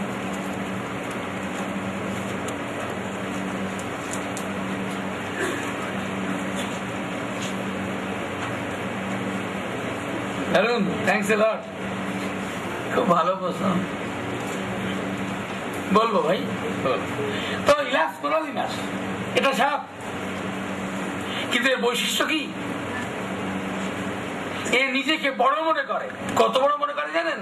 বাড়িতে 3 তলা আছে, 3টে তলা আছে, 1 তলায় বাবা মা, 2 তলায় ইত্যাদি ইত্যাদি। আর বড় করতে হবে না বাবা, তুমি ওটাকে শেড থেকে পাই, ঠিক আছে। তো ও থাকে 3 তলায়। আপনি 3 তলায় কেন ভাই? ওই রোদ গরম, বলে এদের সঙ্গে আমার থাকতে ইচ্ছা করে, গরমটাও ভালো এদের সঙ্গে, মানে এরা তো বাবা মা ভাই বোন ইত্যাদি ইত্যাদি। বললাম না, এরা কেউ আমার উপযুক্ত নয়। উনি নিজেকে আলাদা করে রাখেন, নিজের প্রতি নিজের খুব অহংবোধ আছে, আলাদা করে রাখেন। অরাম মেটালিকাম নিজেকে আলাদা করে রাখেন, কারোর সঙ্গে ভাব করেন না, কারোর সঙ্গে কথা বলা তার পছন্দ হয় না।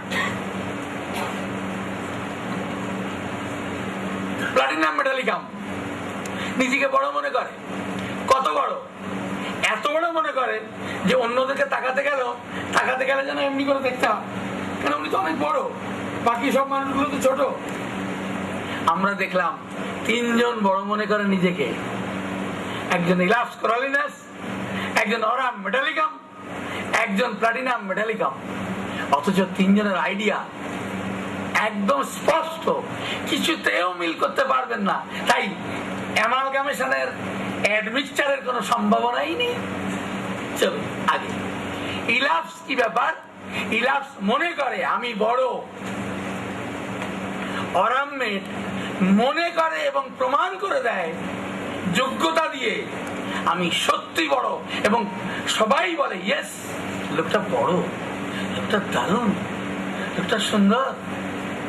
এত এই ধরনের কাজ একমাত্র ওই লোকটির পক্ষেই সম্ভব, এই ভাবা যায় না। দারুণ, উপরওয়ালাকে অনেক বড় যোগ্যতা দিয়েছে। তাহলে কি পেলাম এই দুটো ডাকে? একজন শুধু মনেই করে, যোগ্যতা নেই বড় প্রমাণ করবার, আর একজনের মনও আছে বড়, যোগ্যতা আছে নিজেকে বড় প্রমাণ করবার। এই অফিসে ওনার মতো কাজ জানা লোক নেই, এই পাড়াতে ওনার মতো যোগ্যতা সম্পন্ন লোক নেই, আমাদের জেলায়, আমাদের দেশে, ইভেন পৃথিবীতে পর্যন্ত। Socrates, the wise man of the old. তো এইরকম মানুষ যারা নিজেদেরকে বড় শুধু মনে করে না, বড় মনে করলেও যোগ্যতা আছে বড় প্রমাণ করবা, সেই লোকটি অরাম মেটালিকাম। কিন্তু দেখুন, অরাম মেটালিকাম যে বই পড়ুন না কেন, এক একটা বই ছাড়া শুধুই suicidal tendency, suicidal tendency, suicidal tendency. Suicide করে ফেললে আরাম দেবেন কাকে? তাহলে প্রশ্ন ওঠে, সুইসাইডাল টেন্ডেন্সি কথাটাকে গুরুত্ব দেওয়া হয়েছে কেন? অ্যাকচুয়ালি কথার মধ্যে কিন্তু একটা লুকানো আছে, শুধু বোঝা হয়নি। ওই আদারওয়াইজ এই সুইসাইডাল টেন্ডেন্সি কথাটা কিন্তু অনেক বড়, অনেকগুলো পৃষ্ঠাকে একটি ওয়ার্ডে প্রকাশ করা হয়েছে। তো একটু বলি, তো তার মধ্যে ইলাস করে ছেড়ে যাই, ঝঞ্ঝাট বাদ দিয়ে যাই। ইলাসকে না বড় মনে করে বলে যোগ্যতা নেই, কিচ্ছু কোয়ালিটি নেই, না অতি সুন্দরী, না অতি ভদ্র, না কিছু, শুধু আছে আত্ম অহংকার, আর কিচ্ছু নেই। তাই সে কারোর সঙ্গে মেশে না। ওর ছোটবেলায় খেলার সাথী ছিল না, ওর হলে তো হবে না, ফল গাছ মাটি তো আসতে হবে ইলাস প্রেসক্রিপশন করতে গেলে। এইরকম আর কে? তো আমি তো যতদূর জানি ওর মার সঙ্গে ওর দারুণ ভাবে স্বভাব মেলে। ওই ওর মাকে বিয়ে করতাম, সারাটা জীবন আমার শেষ হয়ে গেল। আত্মীয় স্বজনের সঙ্গে ওর সম্পর্ক নেই, জানেন? ওর জন্য আত্মীয় স্বজন আসে না, আমাকে ত্যাগ করেছে। আমি আত্মীয়দের বাড়িতে যাই, যাদেরকে ভালোবাসি, ও কাউকে দেখতে পারে না। বলুন তো এটা কোনো জীবন হলো? আমরা তো সামাজিক জীব, সমাজ ছাড়া কি করে বাঁচবো? ও কারোর সঙ্গে মিশবে না, ওর কারো পছন্দ হয় না। কি ভুল করেছি, উপরওয়ালা আমার ভাগ্যে কি রেখেছিল কে জানে।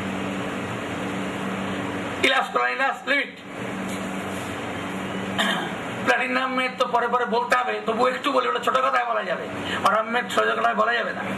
প্লাটিনাম মেটালিকাম ও নিজেকে অত বড় মনে করে যেখানে কারো পক্ষে যাওয়া আর সম্ভব নয়, মনে করে।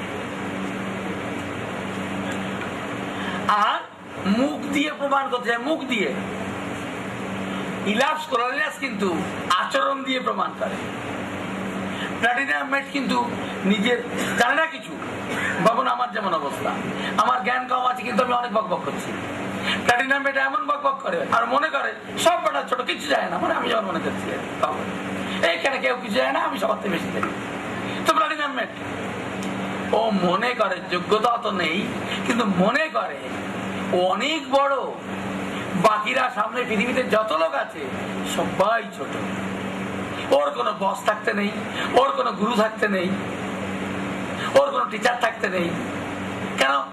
ও মনে করে আমি টিচার, তো টিচার, আমাকে কে পড়াবে? আমাকে পড়াবার মতো যোগ্যতা কারো নেই।